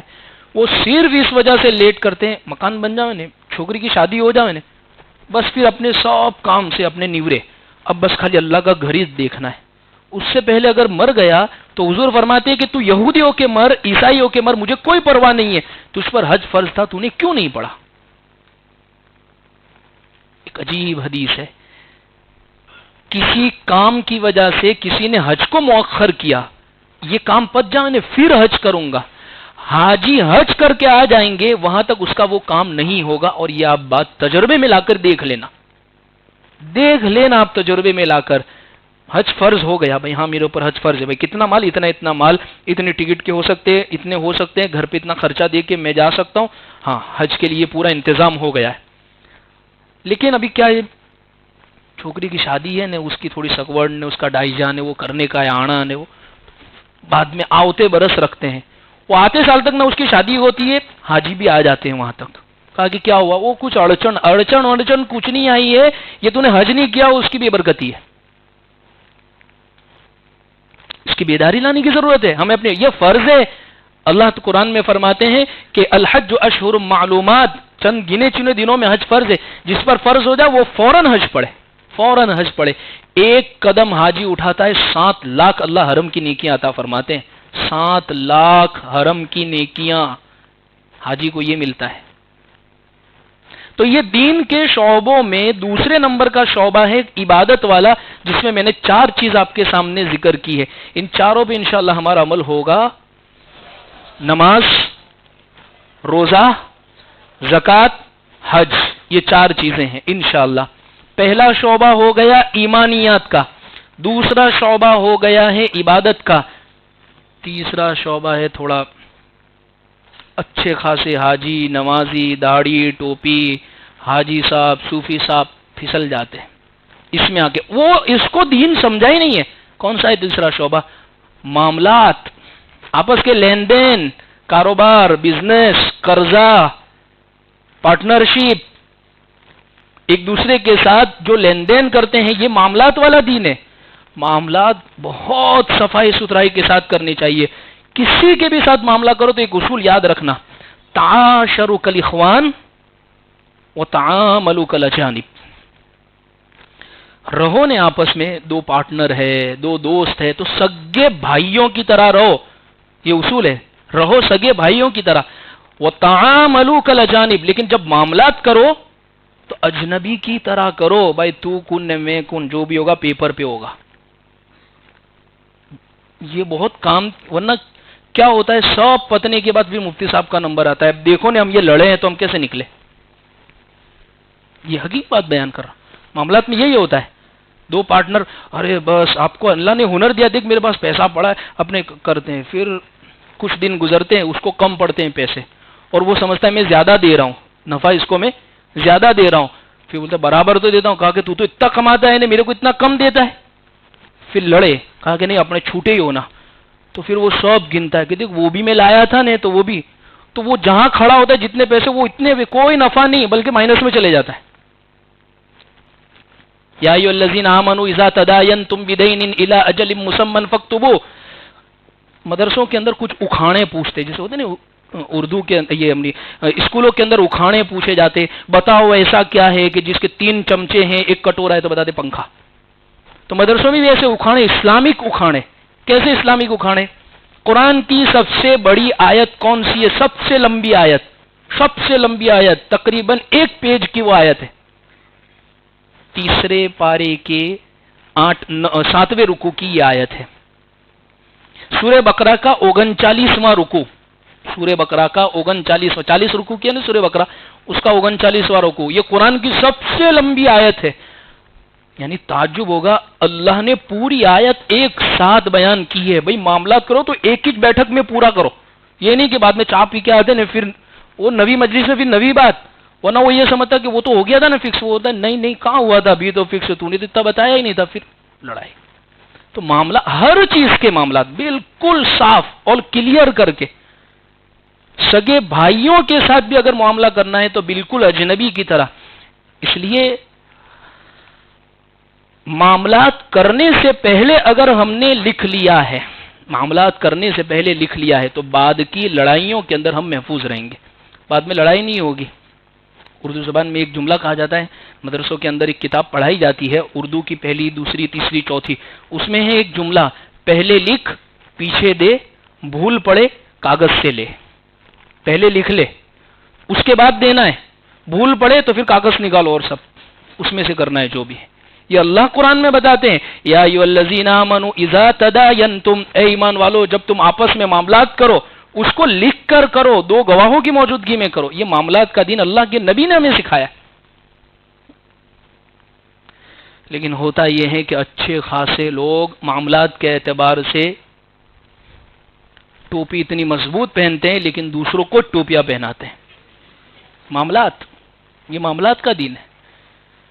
حضرت مولانا سجاد صاحب نے بڑی زبردست اور فکر انگیز بات کہی ہے حضرت نے، اور ابھی میں نے جملہ نقل کیا نا بیان شروع کرنے سے پہلے، دین آتا ہے عبادت کے راستے سے زندگی میں اور نکل جاتا ہے معاملات کے راستے سے. معاملات میں ڈاوا ڈول ہے، قرضہ لے کے لوٹاتا ہی نہیں ہے واپس.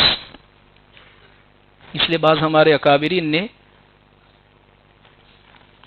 نیک ہونے کا بڑا عجیب تھرمومیٹر بتایا ہے. یعنی اگر کوئی آدمی نیک ہے تو ہم کیا نماز مسجد میں صف اول میں یہاں پہ پیشانی پر سجدے کی وجہ سے نشان پڑ چکے ہیں تو ہم سمجھتے ہیں نیک ہے. بعض لوگوں نے بڑا عجیب پیمانہ، اس کو قرضہ دو اور تاریخ جو بتاتا ہے اس تاریخ پہ سامنے سے بھائی تمہارا قرضہ لے جاؤ، بہت بڑا دیندار ہے.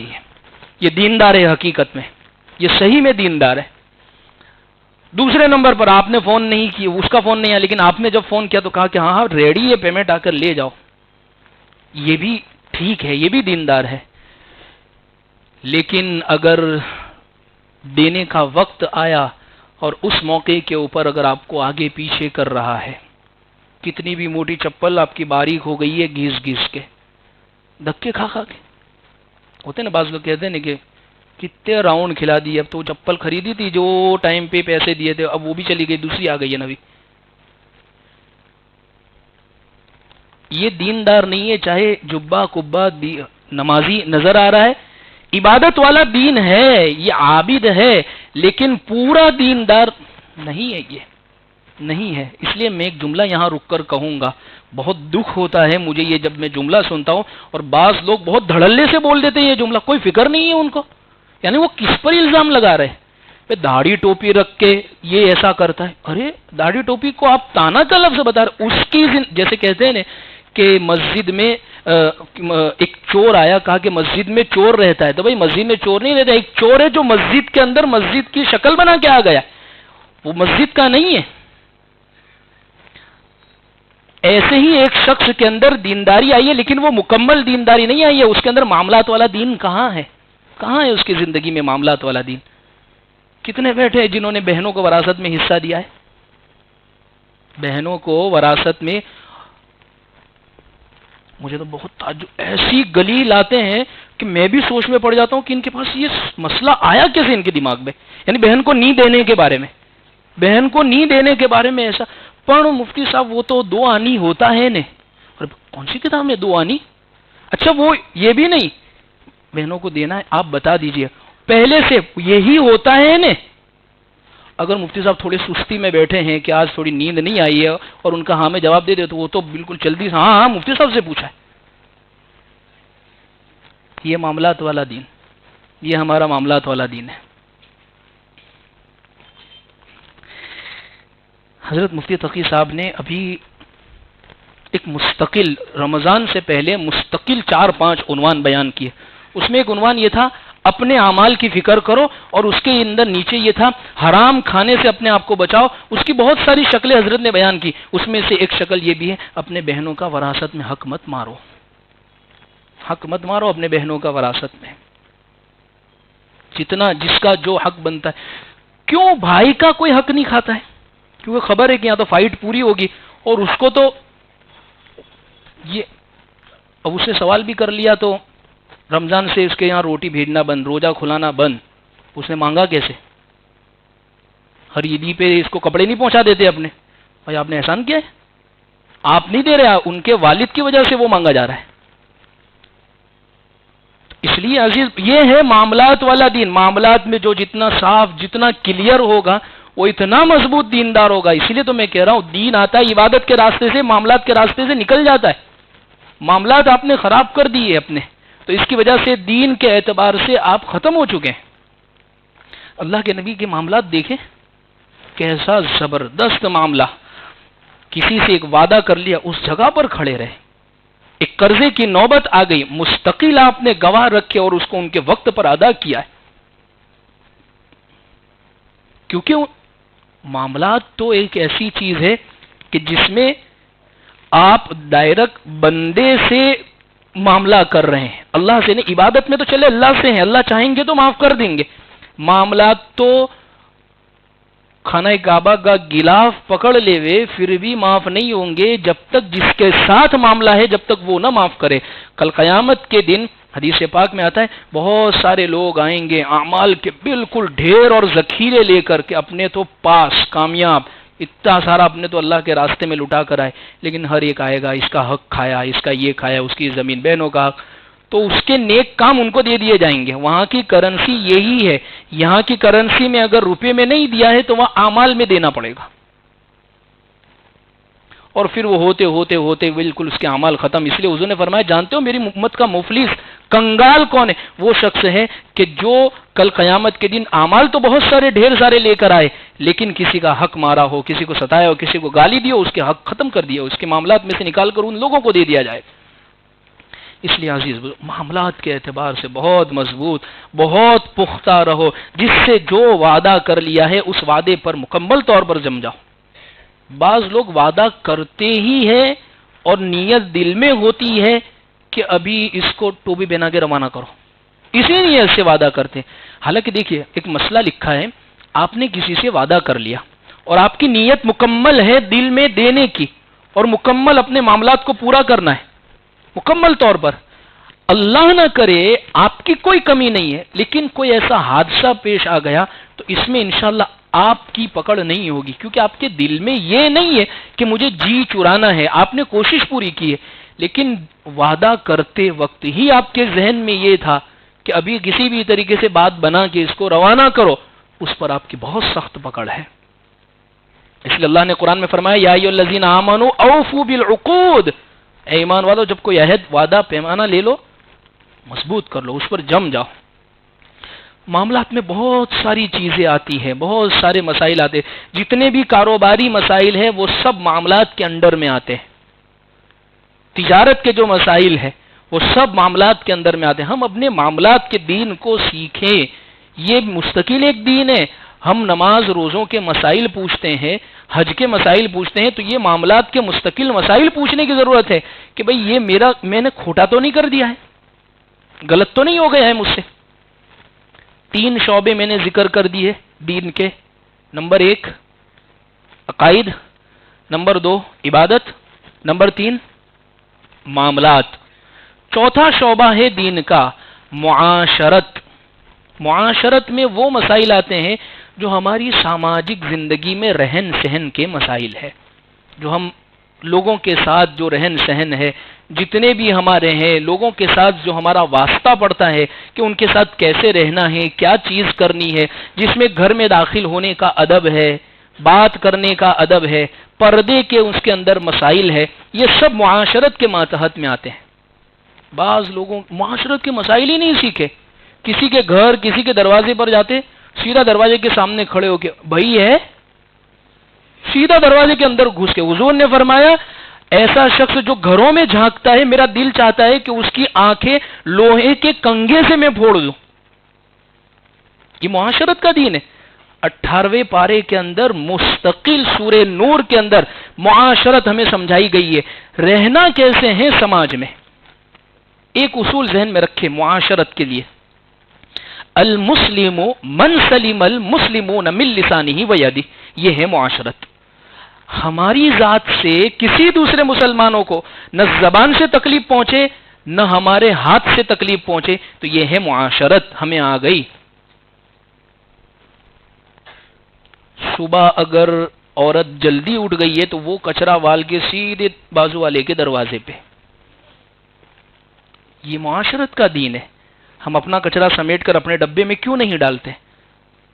کچرے کی گاڑی والا آتا ہے تو ہم اس کا انتظار کر کے اس میں ڈالنے کے لیے کیوں دوسرے کے دروازے پر ڈال کر کیوں اسے پریشان کرتے؟ ایک بہت بڑا مسئلہ میں آپ کو بیان کروں، حق شفا، یہ معاشرت میں آتا ہے۔ حق شفا کا کیا مطلب؟ بہت سو کو معلوم ہی نہیں ہے۔ شریعت نے باقاعدہ اس کو کہا اگر کوئی حق شفا پر عمل نہیں کرتا ہے تو وہ گنہگار ہے، اور ہم کتنے ظالم ہوتے ہیں اس معاملے میں۔ دیکھیں میں آپ کو بتاؤں حق شفا کا کیا مطلب۔ مثال کے طور پر ایک شخص ہے، وہ اپنا گھر اپنا مکان بیچنا چاہتا ہے، اس کی یہ ذمہ داری بنتی ہے، شریعت اسے یہ کہتی ہے سب سے پہلے اپنے پڑوسی آزو بازو آمنے سامنے والوں سے پوچھ، سب سے پہلا حق ان کا بنتا ہے۔ لیکن ہوتا یہ ہے ایسے آدمی کو بیچ کے جاتے ہیں کہ جس کی وجہ سے پورا محلہ پریشان ہو جاتا ہے، پورا محلہ اس کی وجہ سے پریشان ہو۔ آپ نے ظلم کیا ہے ان لوگوں، جب تک یہ ظلم کرتا رہے گا اس کا گناہ آپ کے کھاتے میں پڑتا رہے گا۔ ان کو پوچھنا، جب وہ انکار کرے، حضرت عبداللہ بن مبارک رحمت اللہ علیہ کے پڑوسی نے اپنا گھر بیچنے کے لیے نکالا، میرا گھر بیچنا ہے، قیمت 2000 دینار۔ 2000 دینار؟ مارکیٹ ویلیو تو 1000 دینار ہے۔ کہا 1000 دینار تو گھر کی قیمت ہے، لیکن اس گھر کا پڑوسی جو ہے نا وہ عبداللہ بن مبارک ہے، اور اتنا مبارک پڑوسی تمہیں ڈھونڈنے سے نہیں ملے گا، اتنا بابرکت پڑوسی ہے وہ، اس لیے گھر کی قیمت میں نے 2000 رکھی ہے۔ تو بعض اسی لیے حدیث میں حضور نے فرمایا ما زال جبریل یوصینی بالجار حتی ظننت انہ سیورث۔ حضرت جبرائیل علیہ السلام اکثر موقع پر میرے پاس آئے اور فرمایا حضور پڑوسی کے ساتھ اچھا سلوک کرنا۔ حضور امی عائشہ سے فرماتے عائشہ دیکھ جب تو سالن پکائے تو اس میں شوربہ تھوڑا زیادہ کر دے اور تیرے جو پڑوسی ہے ان تک بھی پہنچا دے۔ بار بار حضرت جبرائیل علیہ السلام آ رہے، حضور پڑوسی، حضور پڑوسی۔ تو حضور نے فرمایا میرے پاس جبرائیل علیہ السلام پڑوسیوں کے بارے میں اتنے آئے، مجھے ایسا لگنے لگا کہ اگر وراثت جو ہو تو وراثت میں بھی کہیں پڑوسی کا حق نہ ہو جاوے۔ اتنے فضائل ہے پڑوسی کے۔ ایک تو یہ اچھا اگر پڑوسی کو دینا بھی ہو تو اس کی تو غرض ہے، کیونکہ اس کے گھر میں تو لڑکیاں ہے اور بازو میں کوئی لڑکوں والا زیادہ آ گیا تو پریشان ہو جائے گا بیچارہ، تو اس کو بولیں گے میں تو 2 لاکھ روپے لوں گا پر وار کے، لینا ہو تو یہی قیمت ہے۔ ظلم، مارکیٹ ویلیو سے ڈبل زیادہ ظلم۔ کیونکہ اس کی غرض ہے، اس کو لینا ہی پڑے گا. یہ ظلم کر رہے ہیں. یہ معاشرت کا دین نہیں ہے کہ کسی کی تکلیف سے، کسی کی پریشانی سے، کسی کے دکھوں سے کوئی فائدہ اٹھانے والا بن جائے. مسلمان کیسے ہو سکتا ہے کہ کسی کی چیز سے وہ فائدہ اٹھا رہا ہے، اپنا ذاتی فائدہ کر رہا ہے؟ کوئی آدمی کسی غرض میں پھنسا ہوا ہے اور اس کی وجہ سے وہ فائدہ اٹھا رہا ہے. یہ ہے معاشرت کا دین، یہ سماج کا دین ہے. کیسے آئے گا ہمارے اندر مستقل؟ اللہ جزائے خیر دے. حضرت مولانا اشرف فرید تھانوی رحمۃ اللہ علیہ کو ایک کتاب لکھی ہے، اس کتاب کا نام ہے آداب المعاشرت. اس کے جیسی ایک اور کتاب ہے، اس طرف ذہن نہ لے جائے. جو شادی کے ٹائم پہ لڑکے ایک دم کھول کے، مفتی صاحب کون سی کتاب پڑھنے کی شادی کے ٹائم پہ؟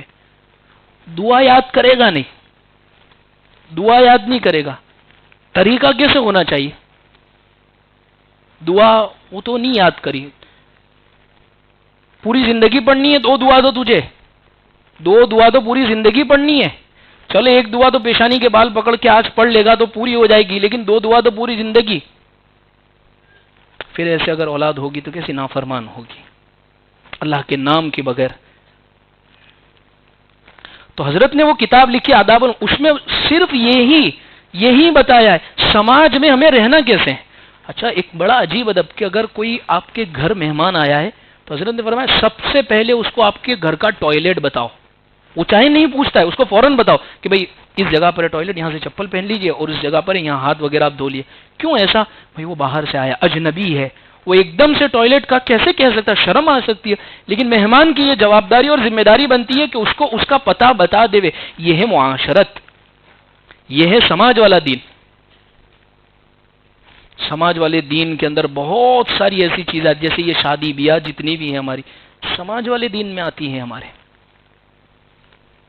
ہم کتنی شادی بیاہوں کو اپنے پیارے آقا صلی اللہ علیہ وسلم کے طرز پر کر رہے ہیں. بس ہم اس میں یہ چھیل لی نے پھیل لی، بس اس کے بعد تو پوتے کو ان کا کام پڑے گا. کب دیکھیں گے تو اللہ کی نافرمانی بھی چلے گی. مجھے بہت تعجب ہوتا ہے. ایک تو چلیے آپ نے پر تکلف نکاح کیا ہے، کھانے کے آئٹم زیادہ رکھ دیے، چلیے ٹھیک ہے، لیکن بڑی بڑی اسکرین لگائیے اور اس میں آپ اپنے گھر کی بہو بیٹیوں کو دکھا رہے ہیں. اور یہ اور نہیں تو کیا ہے؟ مجھے بہت تعجب ہوتا ہے. یعنی اپنے گھر کی پاکیزہ مستورات جو ہمارے گھر کے چشم و چراغ ہے، جو ہماری عزت ہے، ہر شرابی گوابی ابھی ویٹنگ میں نظر لگا کے کھڑا ہوا ہے. ہر قسم کا آدمی بدنظری بھی کر رہا ہے اور وہ ایسے. تعجب ہو رہا ہے. یعنی یہ عقل جب انسان کی معوف ہو جاتی ہے تو پھر اس کو یہ سب چیز کی، اچھا اس کو یہ سمجھائے کہ بھئی یہ، میں تو اکثر کہتا ہوں شادی بیاہ میں جب مسائل ہوتے ہیں کہ انسان دو ہی جگہ، پیسہ ہے تو بتانے کے دو ہی ذریعے انسان کے پاس، دو ہی ذریعے. منی پاور کہاں بتائے گا؟ ایک شادی کے اندر، ایک مکان کے اندر. اس کے علاوہ تو پھر جو بھی یہ بھی کرنا ہے، پپا نے یہ بھی بولا ہے تو یہ بھی کر ڈالو، وہ بھی کر ڈالو، وہ بھی، یہ سب کچھ کر ڈالو. اللہ کی رضامندی، پیارے آقا صلی اللہ علیہ وسلم کی رضامندی، حضور کی سنت. ارے مفتی صاحب ایک چھلا تو موقع ہے، اب کیا؟ ارے پر اللہ ناراض ہوتے ہیں نا، پیارے آقا صلی اللہ علیہ وسلم کی سنت کے خلاف ہے. اب کیا کرے گھر؟ ارے ان کو سمجھائے، ان کا ذہن بنائے. اب شادی کے 2 دن پہلے بتائیں گے تو کہاں سے ہوگا؟ آپ کو پہلے سے ذہن گھر والوں کا، گھر والیوں کا، سب سے پہلے تو گھر والی کا بنانا پڑے گا. سب سے پہلے تو گھر والی، کیونکہ ریموٹ وہیں ہے، وہ جیسا بولے ویسا ہی کرنا پڑے گا. سب کو ہنسی آئی، لیکن ذہن بنانا پڑے گا. یہ معاشرت والا دین ہے.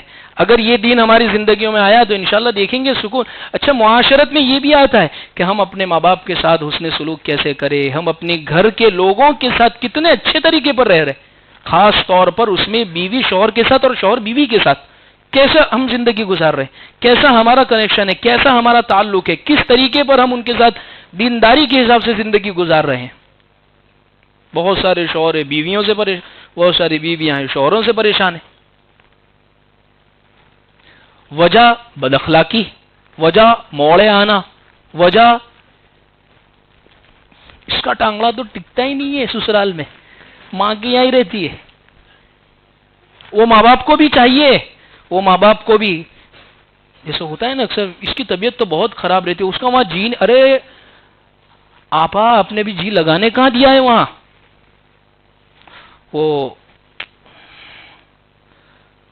دوسرے اور بھی برادریوں میں شادی میں جانے کے موقع ملتے ہیں تو وہاں یہ ہوتا ہے دلہن آئی نہیں تو وہ مہینے بعد ہی جائے گی.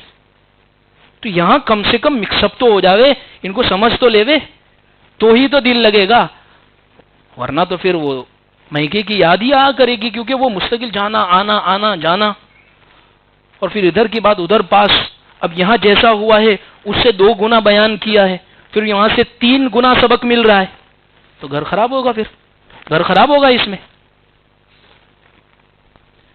ماں باپ کو سمجھدار ہونا چاہیے، اس معاملے کے اندر ماں باپ کو بہت عقل مند ہونا چاہیے. اس دور کے اندر بہت سمجھداری سے کام لینے کی ضرورت ہے، ورنہ معاشرت والا دین ہم نہیں سیکھ پائیں گے، نہیں سمجھ پائیں گے.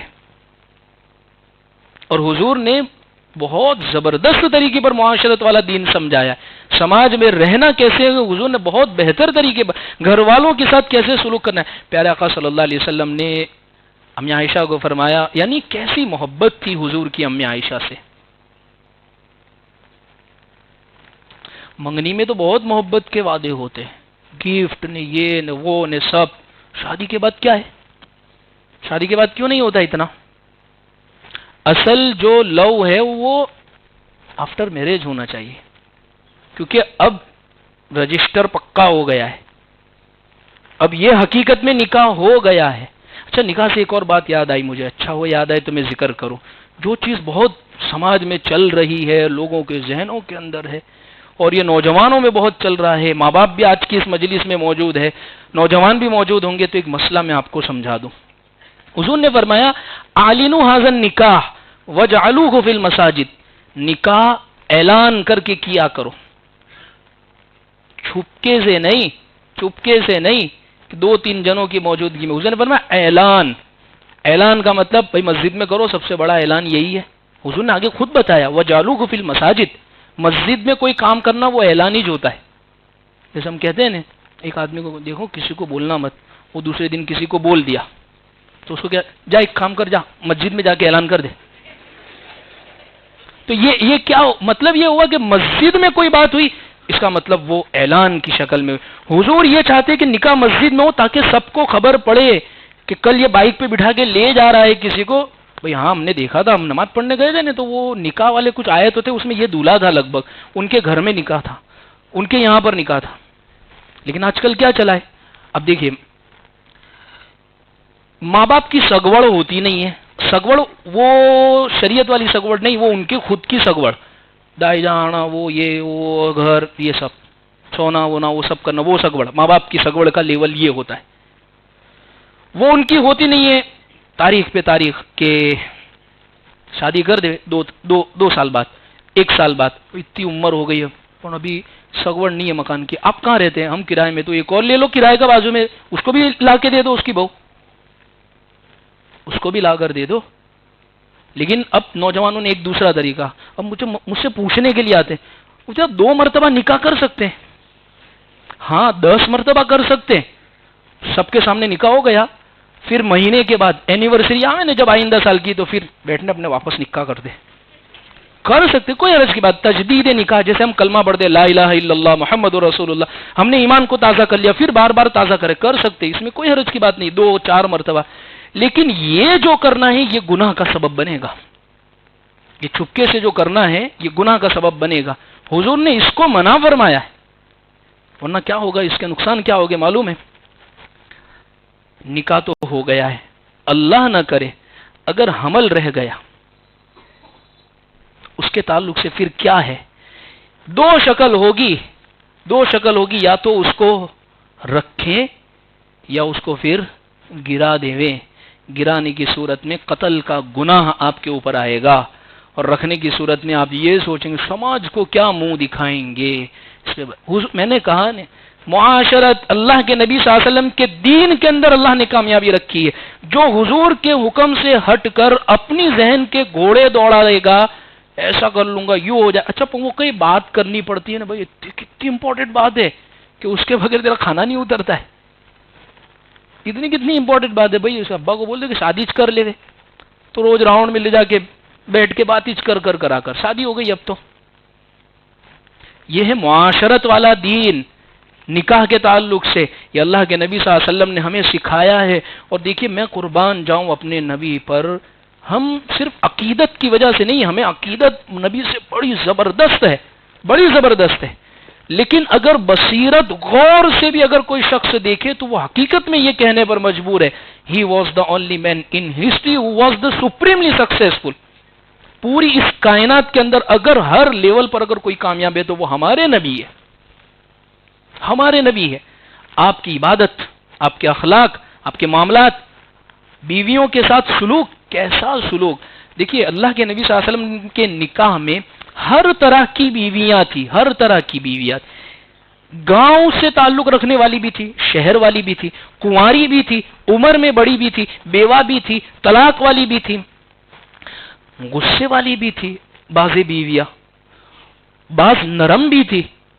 لیکن حضور نے اتنا زبردست طریقے پر ان کے ساتھ رہ کر بتایا ہے. اب امی عائشہ رضی اللہ عنہ جب نکاح میں آئیں تو آپ کی عمر چھوٹی تھی، یعنی حضور وہ لیول پر اتر کے امی عائشہ سے محبت کر رہے ہیں. اپنے ہاتھوں سے لقمے کھلا رہے، منگنی میں تو کھلا دیتے، لیکن شادی کے 2-4 سال بعد گزر جاوے پھر کھلانے میں بھی موت آتی ہے، شرم آتی ہے. بیوی ہے بھائی تیری، کیا شرم آتی ہے. یہ معاشرت والا دین ہے جو اللہ کے نبی صلی اللہ علیہ وسلم نے ہمیں بتایا کہ ہمیں رہنا کیسے ہے، اپنے گھر کے اندر، اپنے سماج کے اندر، رشتہ داروں کے ساتھ کیسے رہنا ہے. یہ معاشرت والا دین یہ ایک خوشبو کی طرح ہوتا ہے، خوشبو کی طرح کہ خوشبو جیسے اگر وہ کونے میں اگر کسی نے عطر لگایا پوری مسجد وہ مہکا دے گا. معاشرت والا دین جب زندگی میں آئے گا تو سب لوگ خوش ہوں گے کہ بہت بہت پیارا دین ہے، بہت بہترین ہے کہ سب کے حقوق کی پہچان رہا ہے. 4 باتیں میں نے ذکر کر دی. 5ویں اور آخری بات جو دین کے شعبے میں ہے، ایمانیات ہو گیا، عبادات ہو گئے، معاملات ہو گئے، معاشرت. 5ویں چیز ہے، یہ بھاری ہتھوڑا ہے تھوڑا، اخلاق. اخلاق ہمارے اخلاق کیسے ہو. اخلاق کا کیا مطلب ہے؟ ہم نے بہت سنا اخلاق بھائی اخلاق کا کیا مطلب. کوئی آوے تو ہنس کے بات کر لے، ہاتھ بڑھا دے، اس کا نام نہیں ہے اخلاق. اخلاق دل کی ایک کیفیت کا نام ہے، دل کے ایک جذبے کا نام ہے، دل کی ایک نورانیت اور روحانیت کا نام ہے کہ آپ اگر اس سے مل رہے ہیں اور آپ کے دل میں اگر کوئی نفرت نہیں ہے تو آپ صحیح میں اخلاق والے ہیں. ورنہ آپ اس ایئر ہوسٹیز کی طرح ہے جو اپنے گراہک اور کسٹمر کو بلانے کے لیے سر آپ کی سیٹ یہاں ہے، اس کا دھندا ہے، اس کا کاروبار ہے، اس کو یہ کرنا پڑتا ہے مسکرانے. تو آپ یہ جو صرف مسکرا کے مل رہے ہیں، دل میں نفرتیں لیے ہوئے ہیں، یہ اخلاق نہیں ہیں آپ کے، یہ نہیں ہیں اخلاق آپ کے. حضور صلی اللہ علیہ وسلم کو اللہ نے یہ فرمایا وَإِنَّكَ لَعَلَىٰ خُلُقٍ عَظِيمٍ، آپ اخلاق کے بہت اونچے پیمانے پر ہے، بہت اونچے پیمانے پر ہے. ہم اپنی زندگیوں میں اخلاق لائیں. اخلاق لانے کا مطلب یہ ہے ہم اپنی تبدیلی لائیں تھوڑی کی کہ یعنی دلوں کے اندر یعنی جتنی بھی خوبیاں ہیں اخلاق والی، جیسے ہیں اخلاص، جیسے ہیں مسکرا کر ملنا، جیسے ہیں کسی کے ساتھ سلام کرنا، یہ جتنی بھی خوبیاں ہیں یہ اچھے طریقے پر. اور دوسری چیز اس کا نیگیٹو پہلو، دل میں نہ نفرت ہے، نہ کینہ ہے، نہ بغض ہے، نہ عداوت ہے، نہ غیبت ہے، ان سب چیزوں سے پاک ہے تو آپ اخلاق والے ہیں، تو حقیقت میں آپ اخلاق والے ہیں. لیکن صرف آپ ظاہر کا دکھاوا کر رہے ہیں تو اس کو اخلاق نہیں کہیں گے. اللہ کے نبی صلی اللہ علیہ وسلم اگر ایک غیر مسلم سے جس نے مسجد ایک شخص کا واقعہ ہے ملتا ہے کتابوں کے اندر، مسجد میں آیا اور اس نے پیشاب کرنا شروع کر دیا، ٹھیک ہے، اس نے پیشاب کی، صحابہ دوڑے کہ بھئی یہ کیا مسجد کے اندر. تو اللہ کے نبی صلی اللہ علیہ وسلم نے ان کو روک دیا، بھئی ان کو کر لینے دو، مکمل کر لینے دو، ورنہ اٹھیں گے تو چھینٹے پھیلیں گے یا بیچ میں روکنا پڑے گا، ان کو تکلیف ہوگی. ٹھیک، یہ واقعہ ملتا ہے. ہم اس واقعے سے یہ کہتے ہیں حضور کے اخلاق کتنے پیارے ہیں.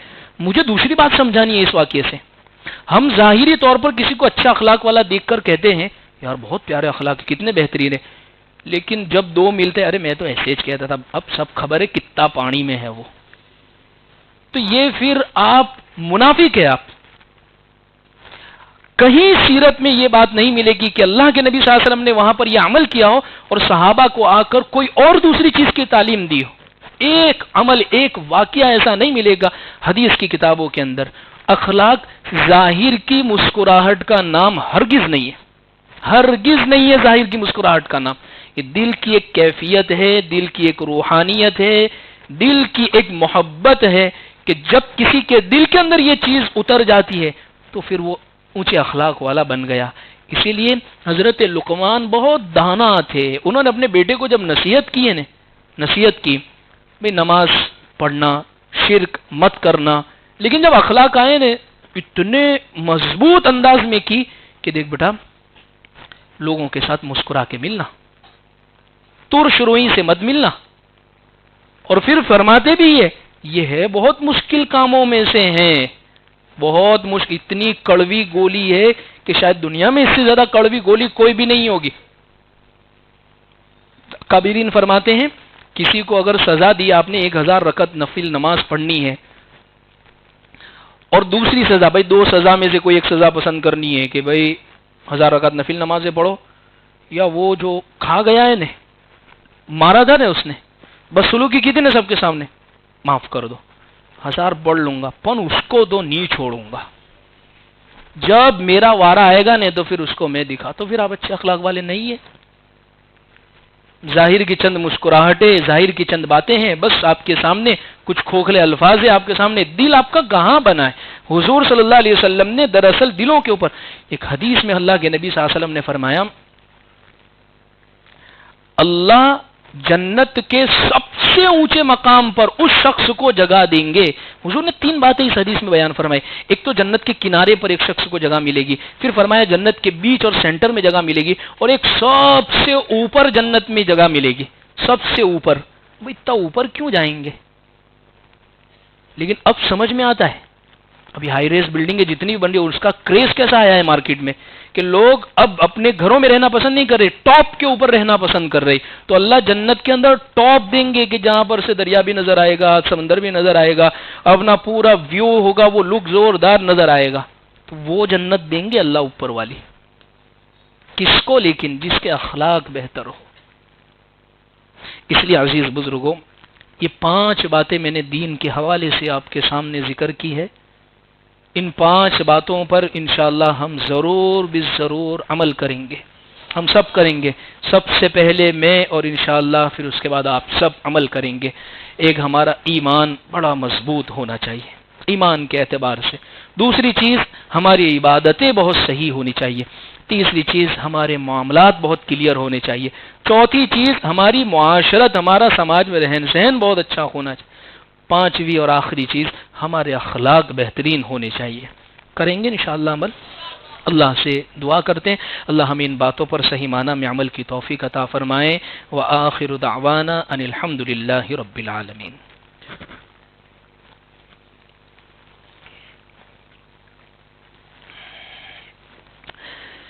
ایک مرتبہ سورہ فاتحہ اور ایک مرتبہ درود شریف پڑھ لیجیے.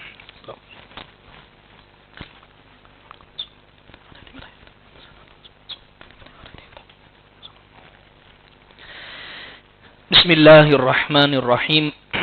اللهم لك الحمد كما أنت أهل فصل على محمد كما أنت أهل وفعل بنا ما أنت أهل فإنك أهل التقوى وأهل المغفرة. ربنا آتنا في الدنيا حسنة وفي الآخرة حسنة وقنا عذاب النار وقنا عذاب القبر وقنا عذاب الحشر وقنا عذاب الدين.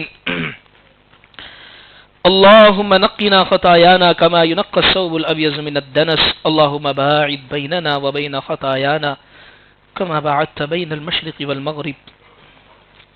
اللهم أشكو إليك ضعف قوتي وقلة حيلتي وهواني على الناس.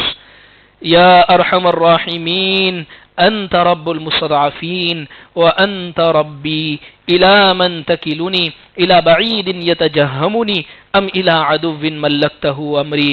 إن لم يكن بك غضب علي فلا أبالي غير أن عافيتك هي أوسع لي.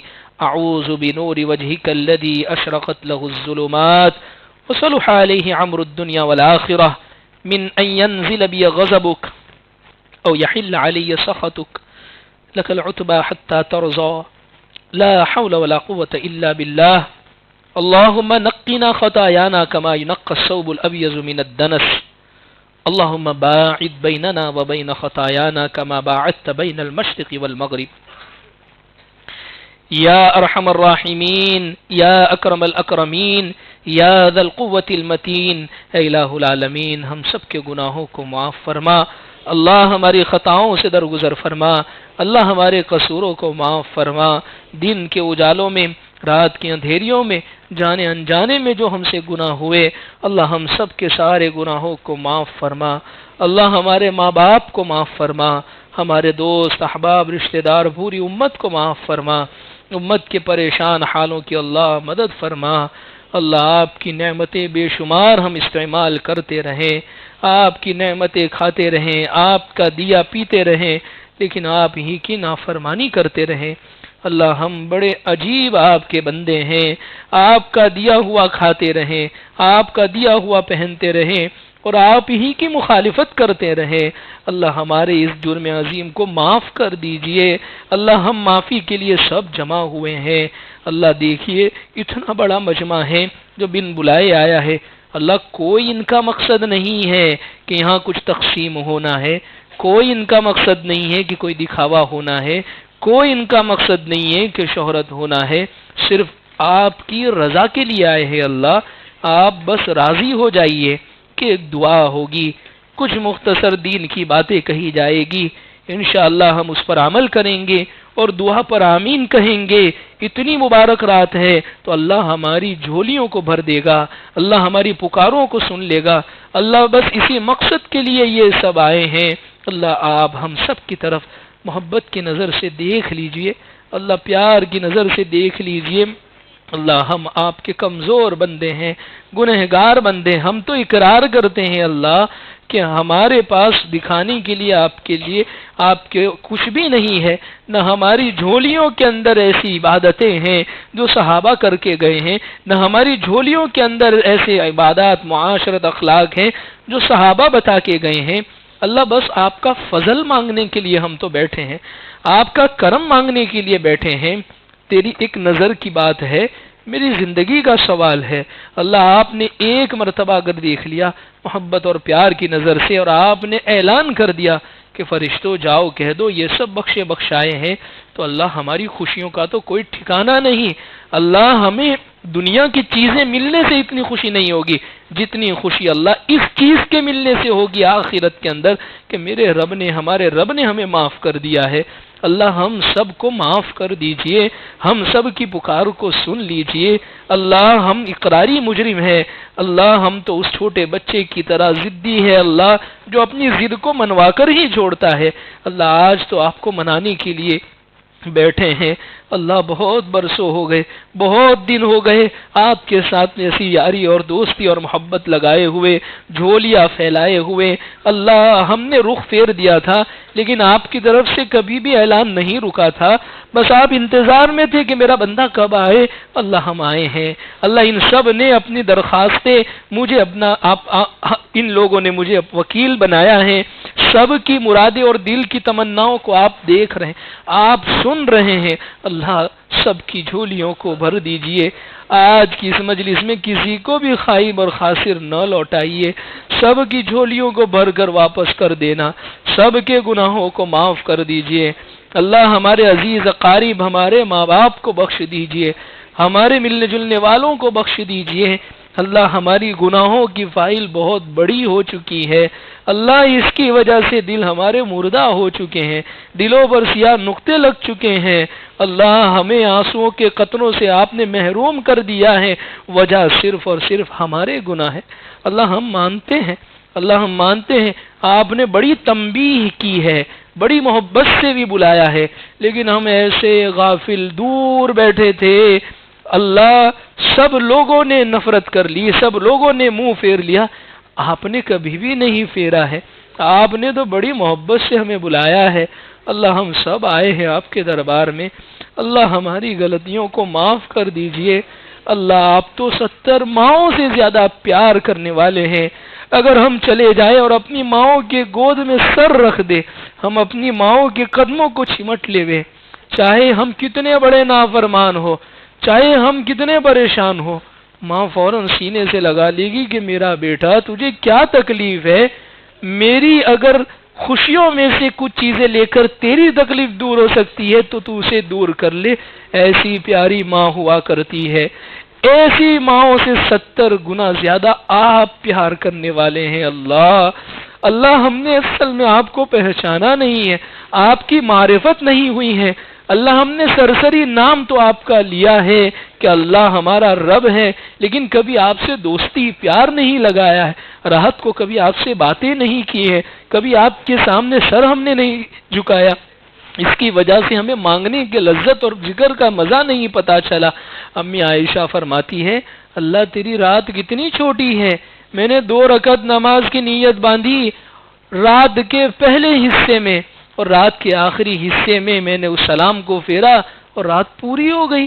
اللہ ایسی عبادتیں ان کو نصیب ہوتی تھی، ان کو مزہ آتا تھا کہ وہ آپ سے باتیں کر رہے۔ حضرت علی رضی اللہ عنہ روزانہ رات میں محراب میں سر ڈال کر کہتے اب اللہ سے بات کرنے کا وقت آیا۔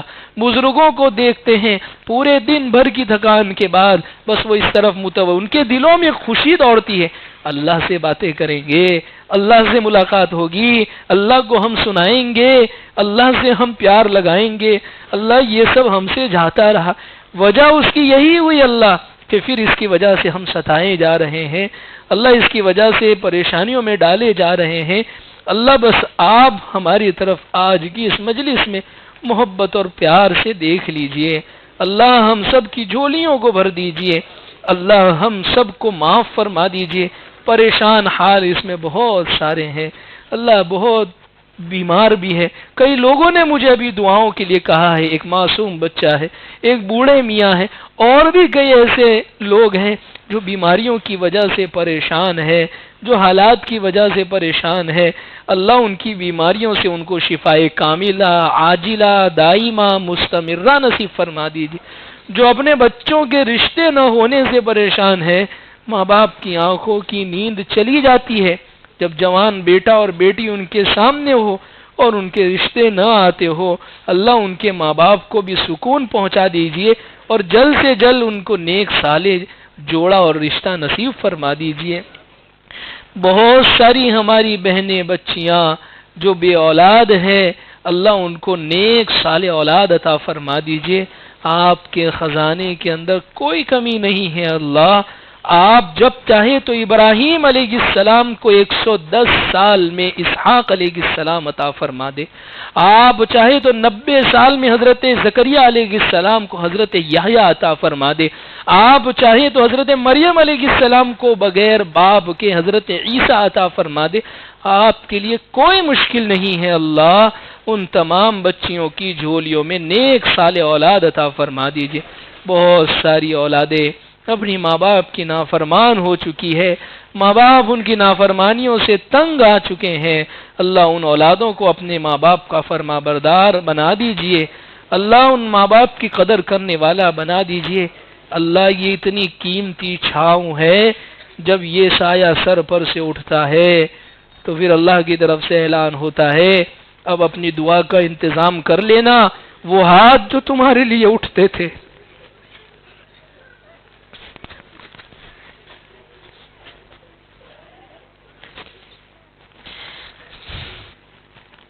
وہ ہاتھ اب نہیں رہے۔ کتنے اس مجمع میں ایسے ہوں گے اللہ جن کے ماں باپ گزشتہ رمضان ان کے ساتھ تھے، یہ عید ان کے ماں باپ کے بغیر ہوں گی، اللہ ان کو صبر جمیل عطا فرما دیجئے، ان کے ماں باپ کو بہتر نعم البدل عطا فرما دیجئے۔ اللہ اس مجمع میں جو کاروبار کی وجہ سے پریشان ہے، اللہ رزق حلال طیب پاکیزہ عزت اور عافیت والی روزی نصیب فرما دیجئے۔ کئی بھائی ہمارے ہیں، کئی ہمارے بڑے ہیں جو اپنے کاروبار کی وجہ سے پریشان ہیں۔ اللہ، بہت سارے احباب تو زکوٰۃ لینے تک کی نوبت کو پہنچ چکے ہیں، گزشتہ سالوں میں جنہوں نے کئی گناہ لکھائی تھی لیکن حالات کا وہ شکار ہو چکے ہیں۔ اللہ ایک مرتبہ ان کی طرف بھی دیکھ لیجئے، ان کو حلال اور پاکیزہ روزی نصیب فرما دیجئے، کاروبار کے کھلنے کا جلد سے جلد فیصلہ فرما دیجئے، جلد سے جلد بہترین نظام بنا دیجئے۔ ظاہر کے اسباب کیسے بھی نظر آتے ہو، ہماری نظر تو اللہ آپ پر ہے۔ ان قلب ابن آدم بین اصبعی الرحمن یقلبها کیف یشاء، پوری انسانیت کے دل صرف آپ کی 2 انگلیوں کے درمیان ہے، جب آپ پلٹ دیتے ہیں دشمن بھی محبت کی باتیں کرنے لگ جاتا ہے، دشمن بھی پیار کرنے لگ جاتا ہے۔ یہ صرف آپ کی وجہ سے ہوتا ہے۔ حضرت نوح علیہ السلام نے کشتی بنائی، 3 منزلہ کشتی بنائی، سب سے پہلے جانوروں کو سوار کیا، پھر انسانوں کو سوار کیا، پھر پرندوں کو سوار کیا۔ دل میں سوال آیا، اللہ یہ جانور، اس میں تو بکری بھی ہے، شیر بھی ہے، یہ تو اس پر حملہ کر دے گا۔ کہا نوح، ان کے دل میں نفرت کس نے ڈالی ہے؟ محبت بھی میں ہی ڈال دوں گا۔ اللہ، آپ کے لیے کوئی مشکل نہیں ہے، کام کو بنانے والی ذات آپ کی ذات ہے۔ دراصل کمی ہماری ہے کہ ہم نے آپ کے سامنے عرضی لگائی ہی نہیں ہے، ہم نے آپ کے سامنے درخواست دی ہی نہیں ہے، ہم دنیا کے چکر کھا کھا کے تھک چکے ہیں۔ اللہ، آپ کو عرضی رکھتے ہیں، اللہ آپ اس ہماری عرضی کو قبول فرما لیجئے، سب کی پریشانیوں سے نجات نصیب فرما دیجئے۔ اللہ ہمارے ایمان کی حفاظت فرما دیجئے، بہت قیمتی ہمارا سرمایہ ہے۔ اللہ چور کو پتا ہے کہ یہ اگر چھین لیا گیا ہے تو غیرت ختم ہو جائے گی۔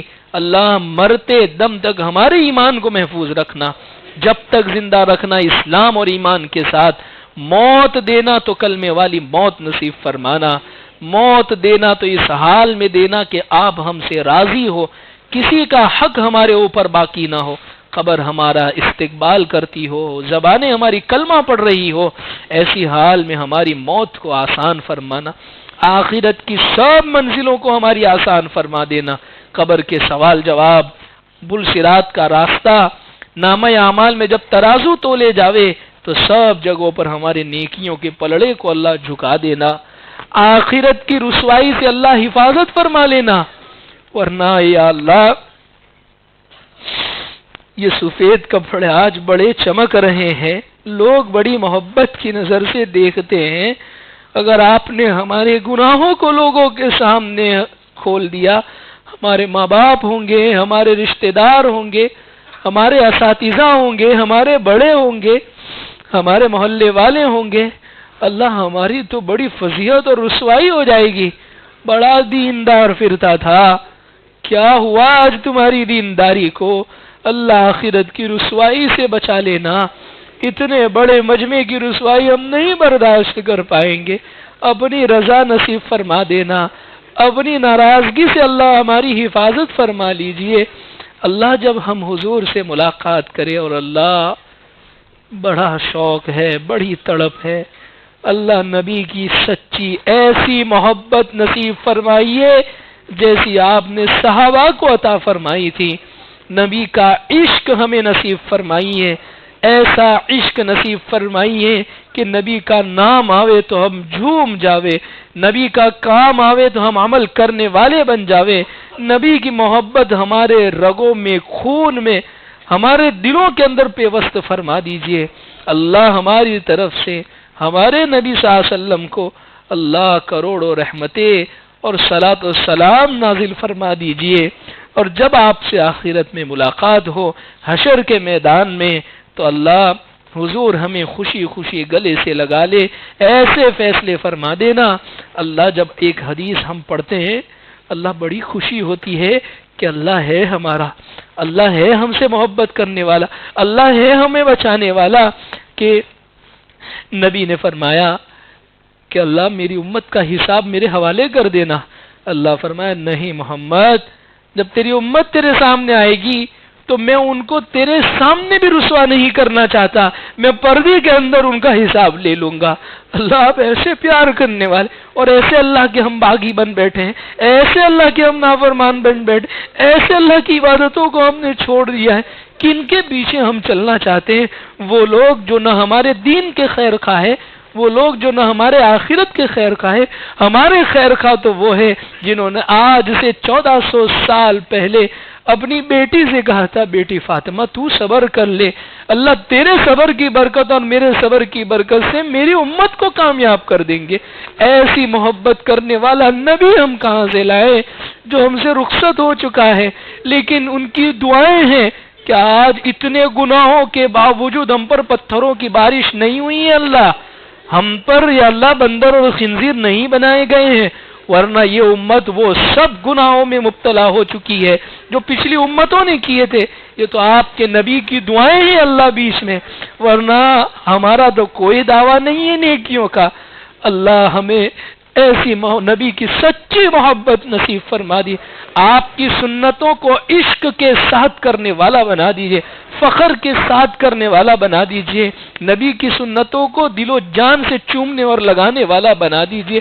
اللہ نبی سے جب ملاقات ہو تو آپ کے ہاتھوں سے جام کوثر ہمیں نصیب فرما دینا۔ اللہ یہ دنیا بھی ہماری بہتر بنا دیجئے، آخرت بھی بہتر بنا دیجئے۔ اللہ یہ بڑی مبارک رات ہے، کتنا بڑا مجمع ہے۔ اللہ یہ دیکھیے چھوٹے چھوٹے معصوم بچے بیٹھے ہیں، نوجوان ہیں، اگر وہ چاہتے تو سڑکوں پہ بیٹھ کر موبائل میں اپنا وقت بھی نکال سکتے تھے۔ بوڑھے بھی موجود ہیں جن کو عمر کا تقاضا ہے، آرام کا تقاضا ہے، لیکن صرف کیوں آئے ہیں اللہ؟ بس آپ راضی ہو جائے، بس آپ کی رضامندی چاہیے، کوئی مقصد نہیں اللہ۔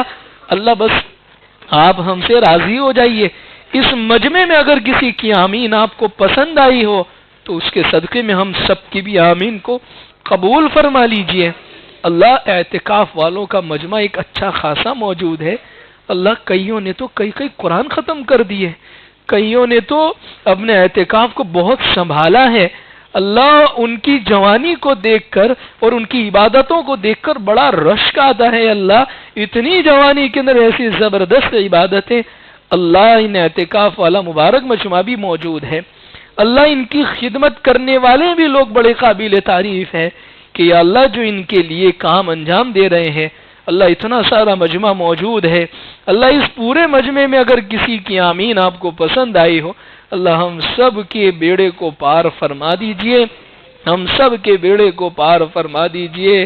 الہی اے میرے پروردگار، ہم آپ کی بارگاہ میں گنہگار بن کر آئے ہیں، جھک کر آئے ہیں، آج ہمیں خائب، خاسر اور ناکام نامراد مت لوٹانا، ورنہ لوگ ہنسیں گے کس پروردگار کے پاس گئے۔ اب تو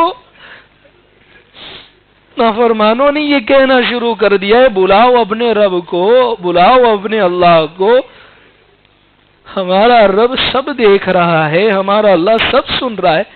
اللہ ہماری پکاروں کو آپ سن لیجئے، اللہ اپنے نبی کی امت پر رحم فرما دیجئے۔ دنیا کا مسلمان جہاں کہیں جس حالات میں پریشان ہے، اللہ آپ اس کی مدد فرما دیجئے، اللہ آپ اس کی مدد فرما دیجئے۔